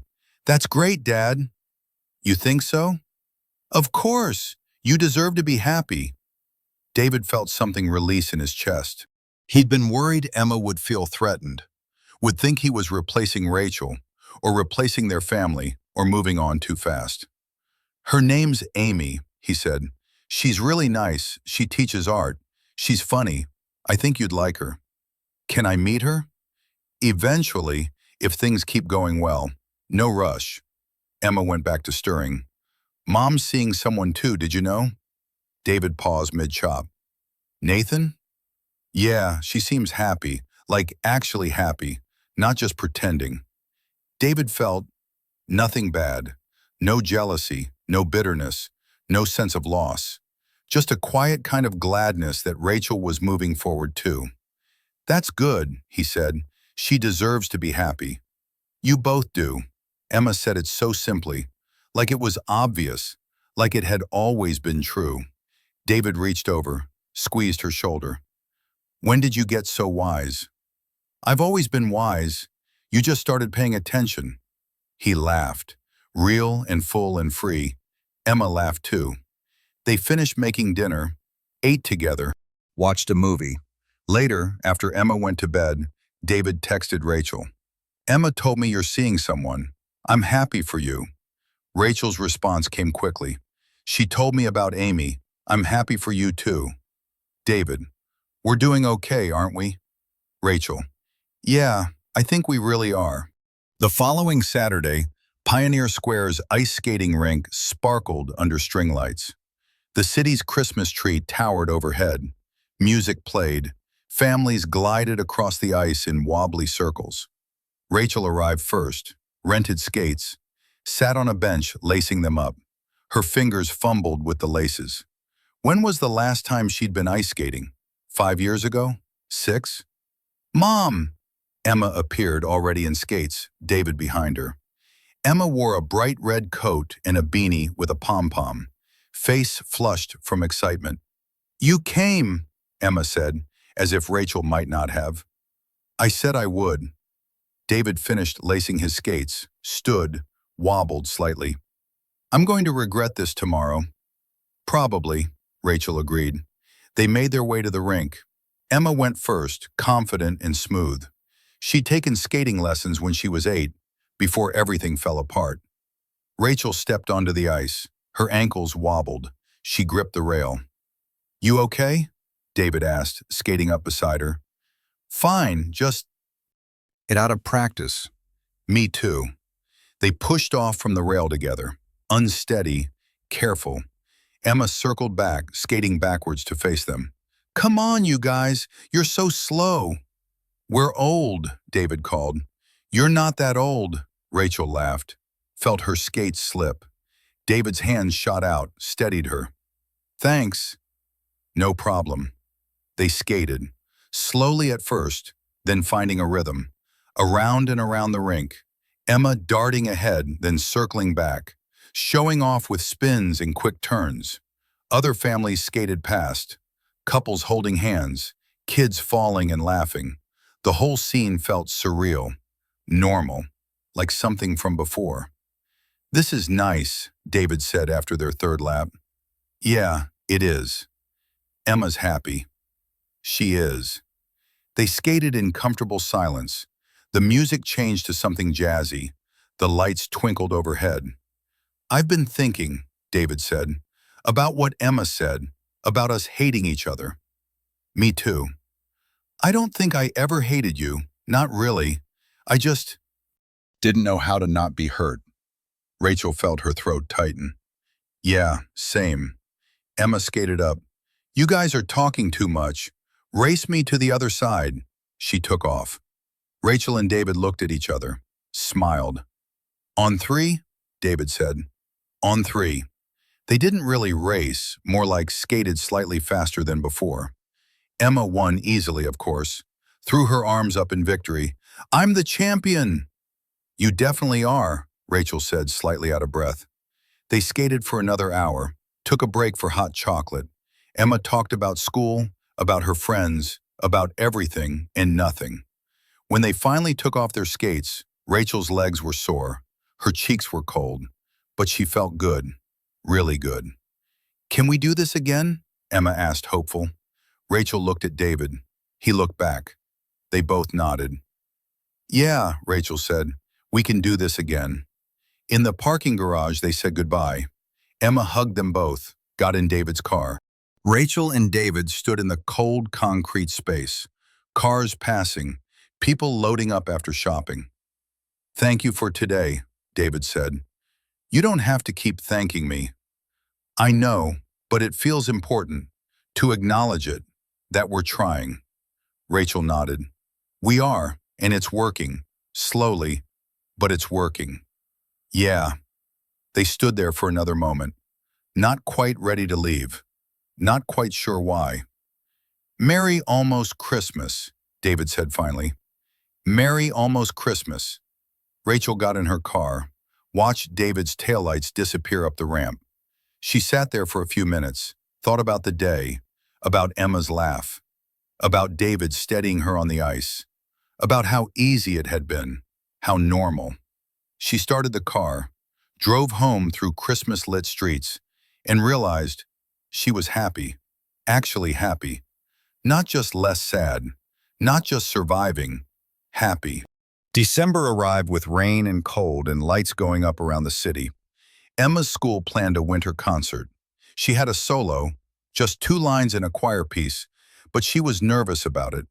Rachel and David both promised to be there, confirmed via text, made sure their schedules aligned. The night of the concert, Rachel arrived early, found a seat in the middle row, good view of the stage, saved the seat next to her. David arrived 5 minutes later, saw the saved seat, sat down without hesitation. Thanks, he said. Of course. The auditorium filled, parents, grandparents, siblings, the murmur of conversation, program pages rustling, the lights dimmed. The choir filed onto the stage in their black concert dress. Emma stood in the back row, face serious, focused. The music started. The choir sang. Then Emma's part came. Her voice was clear, strong, perfect pitch. She didn't miss a note. Rachel felt tears in her eyes, glanced at David. He was smiling, proud, eyes shining. When the concert ended, they found Emma backstage. She was still in her choir robe, face flushed, smile impossible to contain. You were amazing, Rachel said, pulling her into a hug. So good, David added. I'm so proud of you. Emma beamed, looked between them. You both came. Together. We said we would, Rachel said. I know, but you actually did. The simple statement held so much weight, so much history of promises broken and expectations disappointed. We're trying to do better, David said. Emma hugged him, then Rachel, then somehow both of them at once. I know, I can tell, thank you. They took her out for ice cream after, found a place still open despite the late hour, sat in a booth. Emma ordered chocolate. Rachel got vanilla. David got coffee flavor, same as always. They talked about the concert, about Emma's classes, about Christmas plans, about the ordinary things that made up a life. Can we do Christmas together too? Emma asked, predictable as sunrise. Rachel and David exchanged looks. This time the answer came easier. We can figure something out, Rachel said. Yeah, David agreed. We'll make it work. Emma grinned, ate her ice cream, talked about her friends, about the winter dance coming up, about a boy who'd asked her but she'd said no because she wanted to go with her actual friends. Rachel and David listened, asked questions, were present. When they dropped Emma at David's house, his night, Rachel waited in the car while Emma went inside. David walked back out, leaned into her window. Thank you, he said, for tonight. You don't have to thank me, this is just what we do now. I know, but I want to. Rachel smiled. You're welcome. David stepped back. Rachel drove away. Leaving didn't feel like loss anymore, just transition. She was learning the difference. The weekend after Thanksgiving, Rachel woke up early. Couldn't sleep past 6. Her mind kept replaying Emma's confession, the tears on her daughter's face. I tanked them on purpose. She made coffee, sat at her kitchen table, watched gray morning light filter through the window. Her phone was on the table. She picked it up, opened her text thread with David. Their most recent messages were from last night. "Thank you for today. Thank you for being there," she typed before she could talk herself out of it. "I've been thinking about what Emma said, about us hating each other." She sent it. Watched the screen. 3 dots appeared almost immediately. David. "Me too." Rachel. "I don't hate you. I don't think I ever did." The 3 dots appeared and disappeared 3 times. Then finally, David. "I don't hate you either. I was just really angry for a long time." Rachel felt something loosen in her chest. She typed, "Me too. But I'm not as angry anymore. It's more like sad for what we lost, but not angry." Yeah, sad is different than angry. Is it better, though? At least sad means you cared. She stared at that message for a long time, read it 3 times, felt the truth of it settle. "I did care," she typed, "for what it's worth. It's worth a lot." They didn't text again after that, but something had shifted. Some wall had come down that Rachel hadn't even known was still standing. She spent the rest of the morning cleaning her apartment, organizing, making space, not just in her physical environment, in herself. When Nathan called that afternoon to confirm their date for next week, she answered with a real smile. "Still on?" he asked. "Definitely," Rachel said, and meant it completely. The 5th mediation session felt almost routine now. Rachel and David arrived within minutes of each other, sat on the same side of the table without thinking about it. Linda didn't even seem to notice anymore. It was just how they were now. "How are you both feeling?" Linda asked, settling into her chair with her notepad. "Good," David said. "Really good, actually." Rachel nodded. "Better. Lighter." Linda smiled. "Tell me about Thanksgiving." They did. Rachel talked about Emma's confession. David talked about the shock of it, the guilt, the way it had cracked them both open. Rachel mentioned the phone call after. David mentioned the text the next morning. Linda listened without interrupting, made notes, then set her pen down. "You've made incredible progress," she said. Her tone was warm but serious. "When you first came here, you couldn't sit in the same room for 10 minutes without arguing. Now you're having Thanksgiving dinner together. Support each other through hard conversations, being vulnerable." Rachel glanced at David. He glanced back. A small smile passed between them. "So what now?" Rachel asked. "Now you maintain it," Linda said. "This is where the real work begins. You've built new patterns, new ways of communicating. The challenge is keeping them when things get hard, because they will. Emma will test boundaries. You'll disagree on parenting decisions. Life will throw curveballs." David leaned forward. "How do we make sure we don't backslide?" "You remember why you're doing this," Linda said simply. "Not for each other, for Emma, and eventually for yourselves. Because carrying anger is exhausting, and you've both been tired for too long." Rachel felt the weight of those words, the truth of them. "I want you to do one more exercise," Linda said. She pulled out 2 sheets of paper, handed one to each of them. "Write a letter to each other, not about the past, about the future. What you want your co-parenting relationship to look like 5 years from now." Rachel took the paper, stared at the blank lines. 5 years. Emma would be 17, almost an adult, thinking about college, finding herself. What did Rachel want for them by then? She picked up the pen and wrote. They wrote in silence. 10 minutes. 15. Rachel crossed things out, rewrote them, tried to find the right words. When they finished, Linda collected the letters. "Read these to each other, out loud. David, you go first." David unfolded Rachel's letter. His hands were slightly shaky. He cleared his throat. "In 5 years, I want us to be the kind of parents who can sit together at Emma's high school graduation and be proud. Not just of her, but of us. Of what we built after everything fell apart. I want Emma to introduce her friends to both of us without worrying about awkwardness or tension. I want to be able to ask you for advice about her and trust that you'll give it honestly. I want us to be friends, real friends, the kind who check in on each other, who care about each other's lives, not because we have to, but because we want to. David's voice was thick by the end. He folded the letter carefully. Rachel's throat was tight. She unfolded David's letter, read, "In 5 years, I want to look back at this time and be grateful we did the hard work. I want to text you about something funny Emma did and know you'll laugh with me, not at me.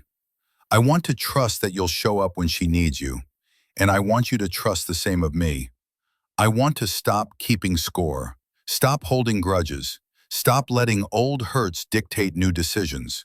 I want us to remember that we were good once, and even though we couldn't stay married, we can still be good to each other now." Rachel's eyes were wet when she finished. She set the letter down gently. Linda's expression was soft. "That's what you work toward. Not today, not tomorrow, but step by step, day by day." Rachel looked at David. His eyes were red. "We can do that." "Yeah," David said, voice rough. "We can." Friday night, Rachel's fourth date with Nathan. They went to a small Thai place in southeast Portland. Warm lights, spicy smells, the sound of laughter and conversation filling the space. Nathan looked relaxed, happy. He'd stopped trying so hard. They'd found their rhythm. "Tell me about your week," he said after they ordered. Rachel did. Not everything, but the important parts. The mediation session, the letter exercise, the way it felt to imagine a future where she and David were actually friends. "That sounds really healthy," Nathan said. "Hard, but healthy." "It is, both things." "How's Emma doing?" "Better, so much better. Her grades are back up. She's smiling more. She's—" Rachel paused, looking for the right word. "She's lighter." "Kids are resilient," Nathan said, "but they need stability. Sounds like you're giving her that now." Rachel felt warmth in her chest, gratitude, for Nathan's patience, his understanding, his willingness to meet her where she was. The food arrived, pad thai for her, green curry for him. They ate and talked. About his work, a new client who wanted something impossible. About her job, a promotion she was considering. About movies they wanted to see and places they wanted to travel. After dinner, they walked along the waterfront. The river was dark. City lights reflected on the surface. Cold air sharp against their faces. Nathan stopped, turned to her, took her hands. "I really care about you," he said. "I know we're taking this slow. I know you've got a lot going on. I just wanted you to know, I'm not going anywhere." Rachel felt her throat tighten. "I care about you too. Thank you for being patient with me." He kissed her, soft at first, then deeper. She kissed him back, felt warmth bloom in her chest, felt possibility unfold. When they pulled apart, she was smiling. "Come on," Nathan said, taking her hand. "I'll walk you to your car." They walked together, hand in hand, two people finding their way towards something new. Rachel drove home with the heat on and the radio playing.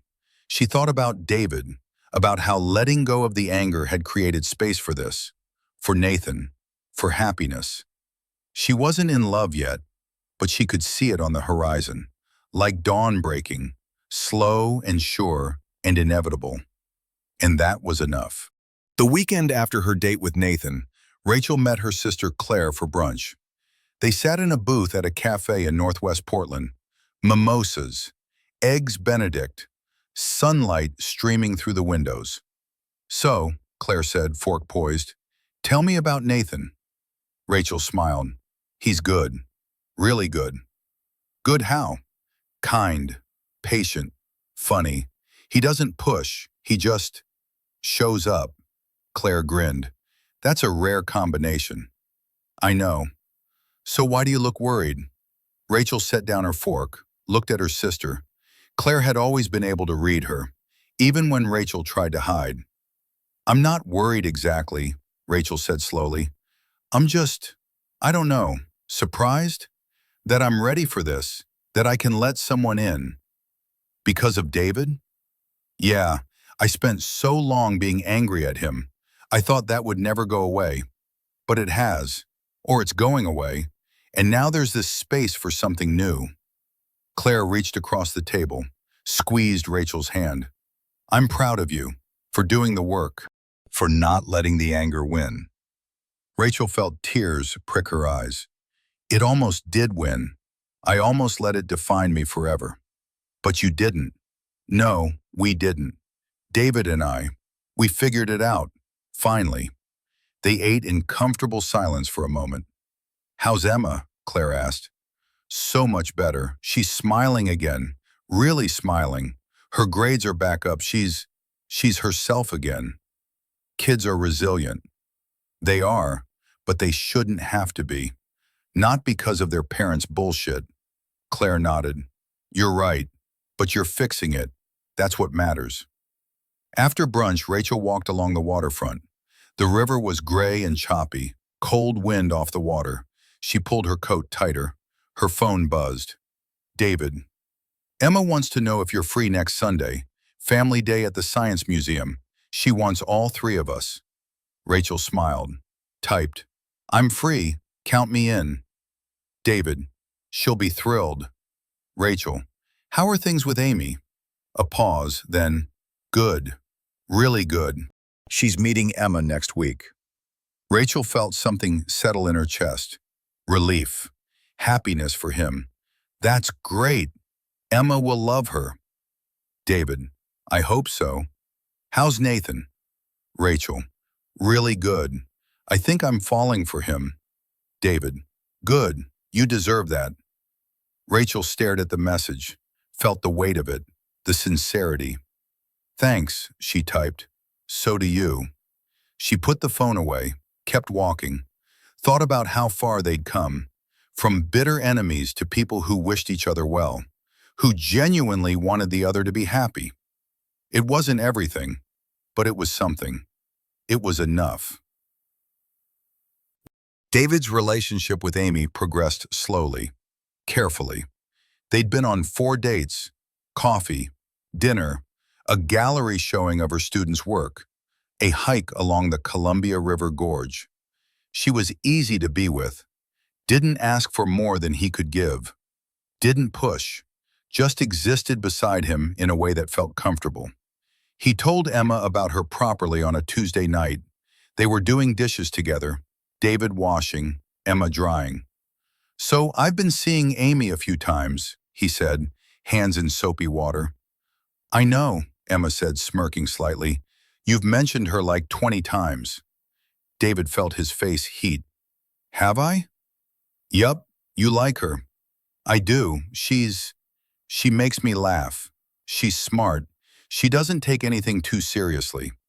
Emma set down a plate, looked at him seriously. "Are you happy, Dad?" The question caught him off guard. "Yeah, I think I am. More than I've been in a long time." "Good. You deserve it." David felt something crack in his chest. When had Emma become so wise, so generous? "Your mom's happy too," Emma continued, going back to drying. "With Nathan, she smiles more now, like real smiles." David felt that settle. No jealousy, no bitterness, just genuine gladness that Rachel was moving forward too. "I'm glad," he said honestly. "She deserves to be happy." "You both do, and I think you're both better apart. Not in a bad way, just in a true way." Emma was 12, and she understood more than David had given her credit for. Later that night, after Emma went to bed, David texted Rachel. "Emma says you smile more now. I'm really glad."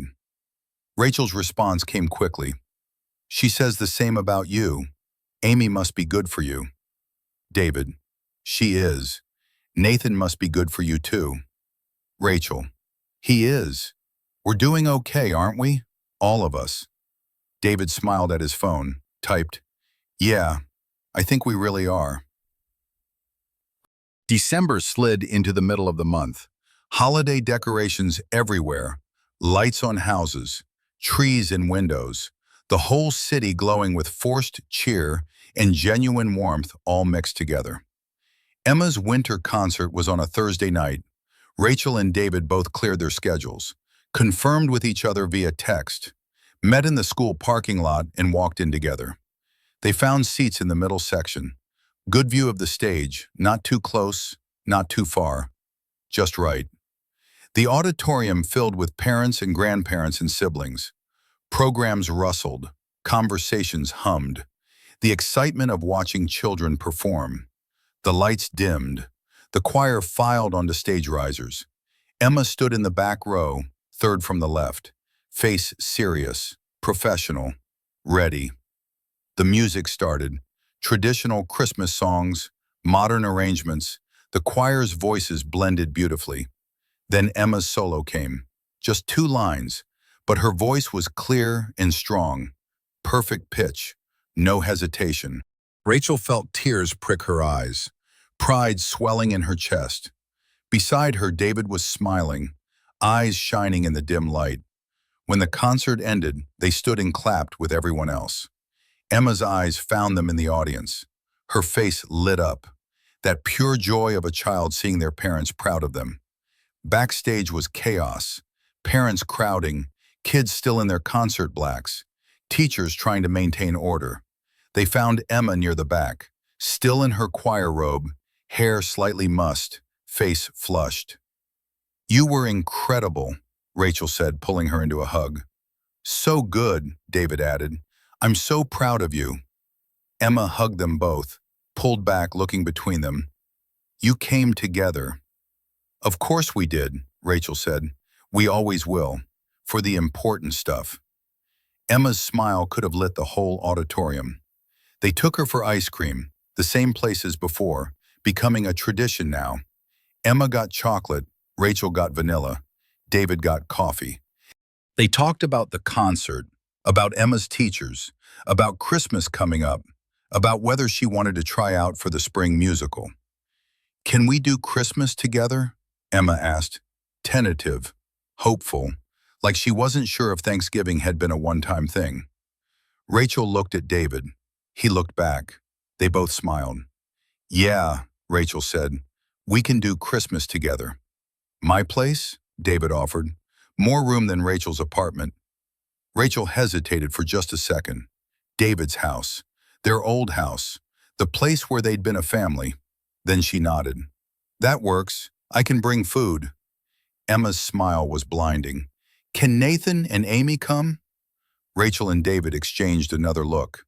That felt like a big step, meeting each other's new partners, making it real. "If they want to," Rachel said carefully, "but no pressure." "Yeah," David agreed. "We'll see." They finished their ice cream, drove Emma back to David's place, his week. Rachel hugged her goodbye, watched her disappear into the house with David. In her car, Rachel sat for a moment, thought about Christmas at their old house, about all the Christmases before, about how different this one would be. Different, but not bad, just different. She started the car, drove home through streets lined with lights. Sunday morning at the Oregon Museum of Science and Industry. OMSI sat by the waterfront, the submarine docked outside. Emma bounced with excitement on the front steps. Rachel and David arrived within minutes of each other. Emma hugged them both. "This is going to be so fun," Emma said. "They have a new exhibit on space exploration, and the planetarium show starts in an hour." They bought tickets, entered the museum.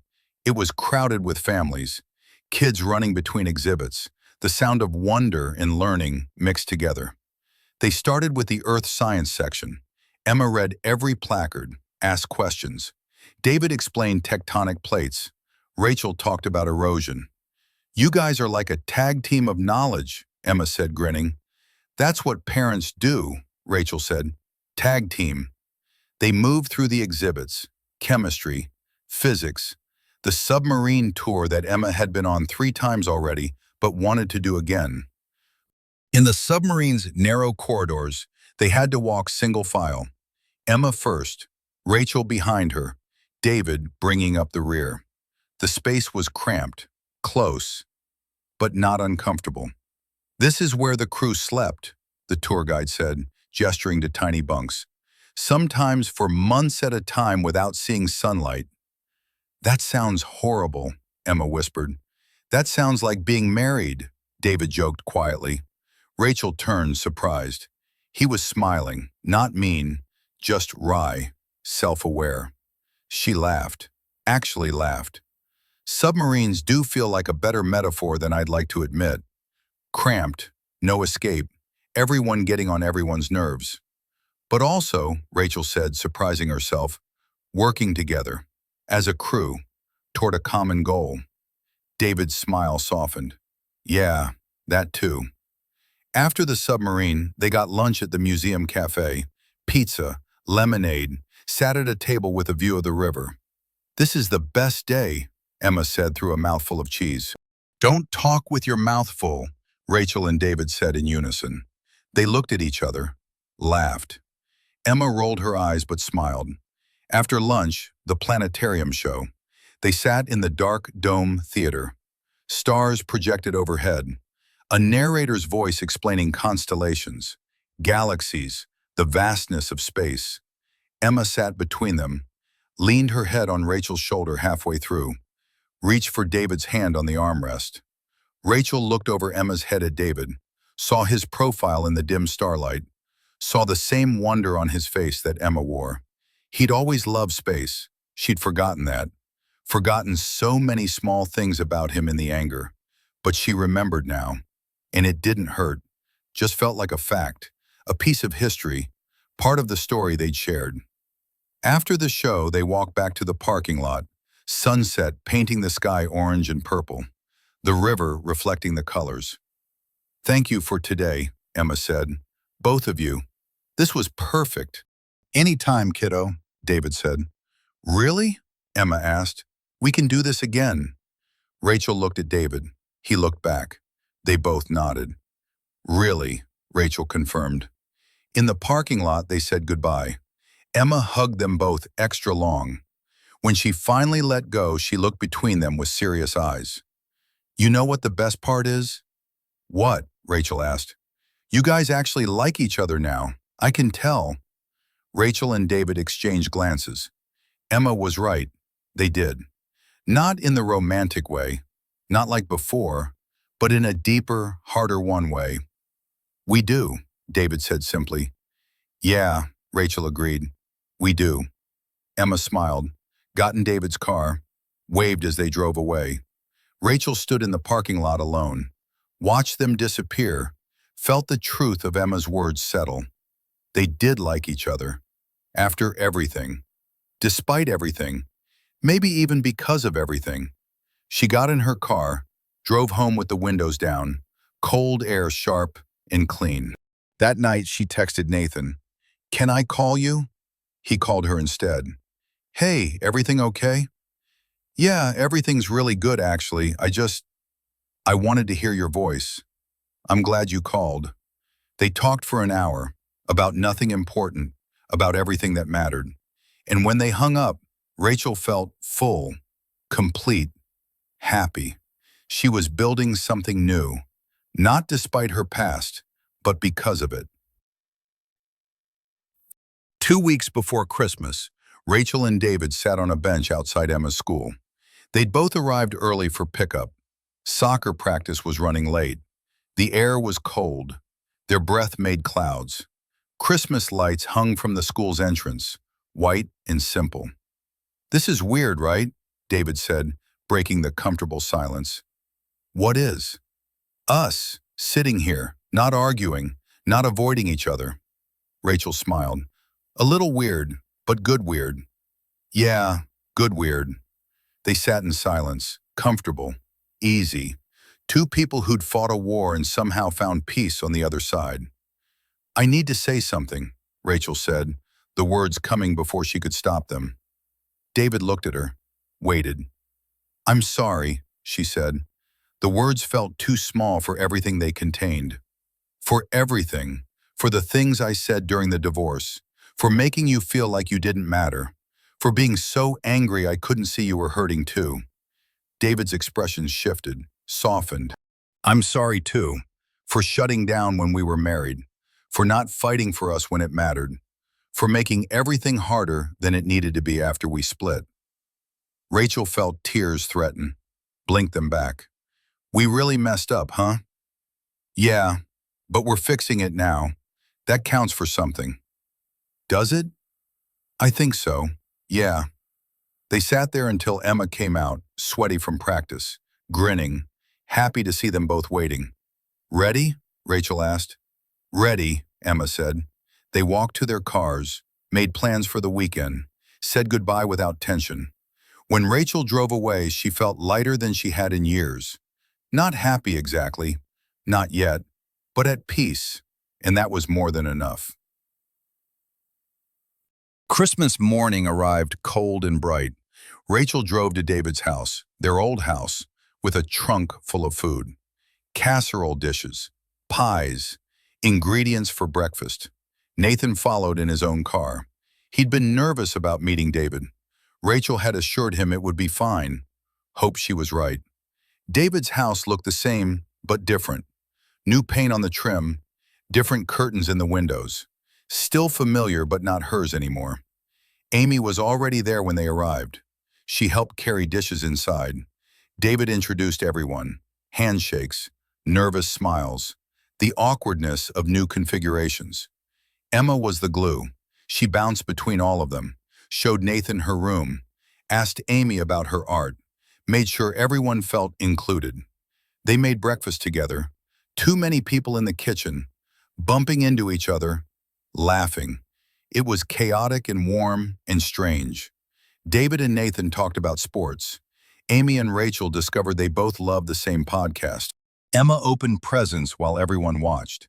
It wasn't a traditional family Christmas. It was something new, something cobbled together from broken pieces. But it worked. After breakfast, Amy had to leave, family commitment across town. Nathan left shortly after. His daughter was arriving for the afternoon. Rachel stayed to help clean up. She and David worked in easy silence, loading the dishwasher, wrapping leftovers. Emma disappeared to her room to video chat with friends. That went better than I expected, David said, rinsing a plate. Yeah, everyone was really great. Nathan seems nice, good for you. Rachel smiled. Amy too, she's lovely. They finished the dishes. Rachel gathered her things. David walked her to the door. Merry Christmas, he said. Merry Christmas. They hugged, brief, friendly, no tension, no weight. Rachel drove home through quiet streets. Most people were inside with family. The city felt peaceful. She thought about the morning, about how strange and lovely it had been, about how they'd made something new from the ruins of what they'd lost. At home, she called her sister, opened a bottle of wine, watched a movie. Later, Nathan called. They talked for an hour, made plans for New Year's. When Rachel finally went to bed, she felt something she hadn't felt in years. Content, settled, at peace with her life. It wasn't perfect, but it was hers, and that was enough. Christmas Eve morning, Rachel woke early, sunlight streaming through her bedroom window. She lay there for a moment, thinking about the day ahead. Christmas at David's house, with Nathan, with Amy, with Emma, a patchwork family made from broken pieces. She got up, made coffee, started preparing the dishes she'd promised to bring. A green bean casserole, homemade rolls, pumpkin pie. Her phone buzzed. Nathan, morning. Still okay if I come with you today? Rachel smiled. More than okay. I want you there. Not nervous about me meeting your ex? Surprisingly, no. I think it'll be fine. Your confidence is reassuring. Rachel laughed, typed, he's a good guy, you'll like him, and he'll like you. It was true. She believed it. David would be kind to Nathan, because David was kind now. Or maybe he'd always been kind and she'd just forgotten how to see it. She spent the morning cooking. her apartment filled with the smell of butter and spices. She thought about other Christmases. The first one with David, when they'd been newly married and broke and ridiculously happy. The Christmases after Emma was born, when everything had revolved around making magic for her. The last Christmas before the divorce. How forced it had been. How painful. How they'd gone through the motions for Emma's sake, but couldn't hide the cracks anymore.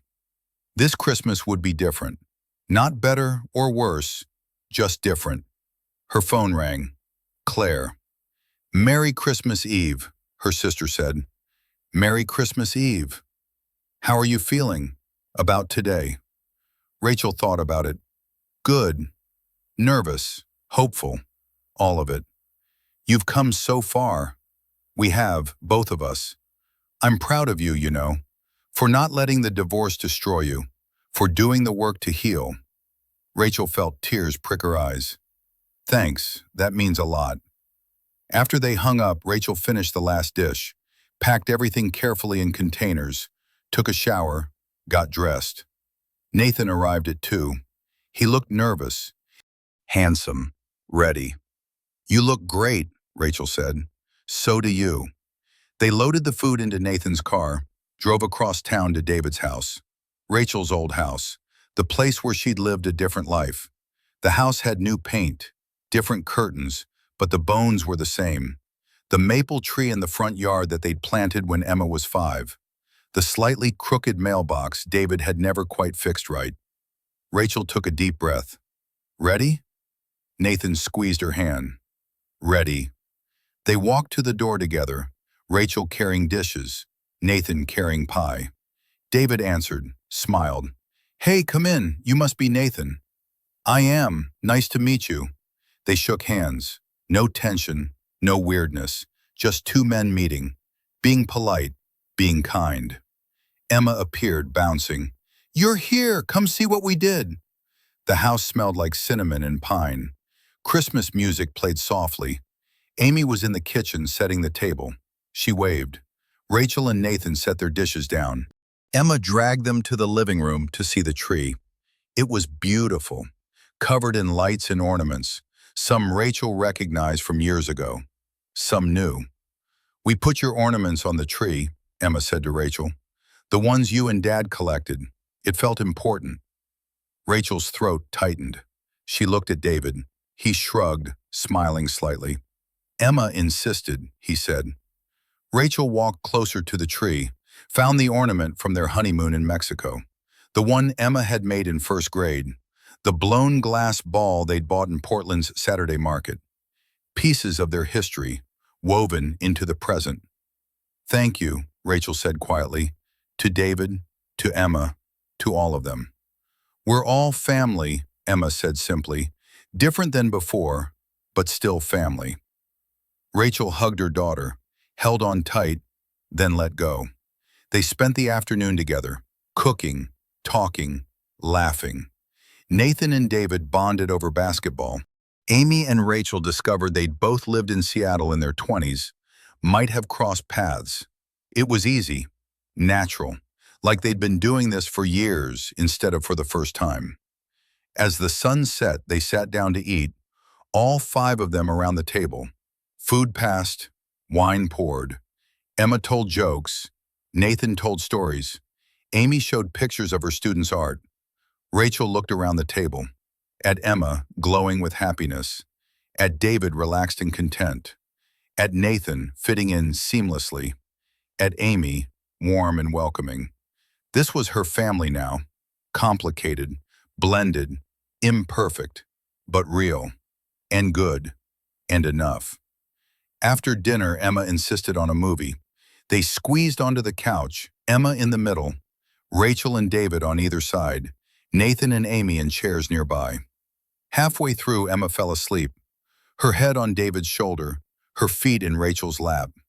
Rachel and David looked at each other over their sleeping daughter, smiled. They'd done it, made it to the other side, built something new from the ruins of what they'd lost, and it was beautiful. 6 months later, late June, Emma's 13th birthday. Rachel and David co-hosted the party at David's house. They'd planned it together via text and video calls. Divided responsibilities. Rachel handled food. David handled decorations. They both handled Emma's friend list. The backyard was full of teenagers. Music playing. Games set up. Food on tables. Emma laughing with her friends. Rachel stood by the food table, refilling chip bowls. David stood nearby, manning the grill. Nathan was there, helping. Amy, too, talking with some of the other parents. It was chaotic, loud, perfect. Emma blew out candles on her cake, made a wish. Her friends cheered. Rachel caught David's eye across the yard. They both smiled. Pride and exhaustion, and something like accomplishment. After most of the guests left, after the cleanup started, Rachel and David sat on the back porch steps. Emma was inside with her closest friends, taking selfies and laughing too loud. The sun was setting. Orange and pink streaking the sky. The air was warm, summer settling in. "We did good," David said. "Yeah, we did. I'm proud of us for getting here." Rachel looked at him, really looked, saw the person he'd been, the person he was now, the complicated middle of all of it. "Me too," she said. "I'm proud of us too." They sat in comfortable silence, watching the sky change colors, listening to Emma's laughter drift out from inside. "Thank you," David said quietly, "for not giving up on this, on us being able to do this. You didn't give up either." "We both had to try," Rachel nodded. "Yeah, we did." Emma came outside, sat between them on the steps, leaned her head on Rachel's shoulder. "Best birthday ever," she said. Rachel kissed the top of her head. "Good. Thank you, both of you, for making this happen." David reached over, squeezed Emma's hand. "Always, kiddo, always." They sat there as the sun finished setting, as the sky turned purple, then dark, as stars began to appear overhead. Emma fell asleep between them, exhausted from her party. Rachel and David looked at each other over her head, smiled. This was it, the happy ending. Not the one they'd imagined when they'd gotten married 15 years ago, but the one they'd earned. The one they'd built from broken pieces and hard work and learning to forgive. Not romance, but respect, kindness, friendship. And for Emma, for themselves, that was enough. That was everything. Later that night, after Emma's friends left, after Nathan and Amy said goodbye, after Emma went to bed, Rachel and David sat on the porch again. The night was quiet, warm, stars visible despite the city lights. "I've been thinking," Rachel said, about how far we've come, from where we were to where we are now." David nodded. "It's pretty crazy when you think about it. 2 years ago, we couldn't be in the same room without fighting. Now we're hosting birthday parties together. Thanksgiving, Christmas, soccer games, school concerts. All of it." They were quiet for a moment. Crickets chirped in the grass. Somewhere a dog barked. "Do you ever regret it?" Rachel asked. "Getting divorced?" David thought about it, really thought. "No, I think we needed to. We weren't good for each other anymore. We were making each other worse, not better." "Yeah, I think you're right." "Do you regret it?" Rachel shook her head. "No, I'm sad about it sometimes. Sad about what we lost. But I'm not sorry we ended it. I think we're both better people now, better parents. Happier," David added. "Yeah, happier." Another comfortable silence. "I'm grateful for you," David said, "for how hard you've worked at this, at co-parenting, at being civil, at being kind." Rachel felt tears prick her eyes. "I'm grateful for you too, for showing up, for trying, for not staying angry." They looked at each other, really looked, saw all the history, all the hurt, all the healing. "We're going to be okay," Rachel said. "All of us." "Yeah," David said. "We are." Emma's voice called from inside. "Dad, can you help me with something?" David stood. "Duty calls. Always." He went inside. Rachel stayed on the porch for a few more minutes, looked up at the stars, thought about wishes, about second chances, about learning to forgive. She closed her eyes, made a wish anyway, for continued peace, for Emma's happiness, for all of them to keep moving forward. When she opened her eyes, David was standing in the doorway. "You okay?" he asked. "Yeah, I'm good. Want to come in? We're about to watch a movie." Rachel smiled, stood up. "Sure, why not?" They went inside together, not as husband and wife, not as lovers, but as partners, as co-parents, as friends. And that was exactly what they needed to be. The night was warm, the house was full, Emma was happy. And finally, after years of fighting, years of hurting, years of learning, they were at peace.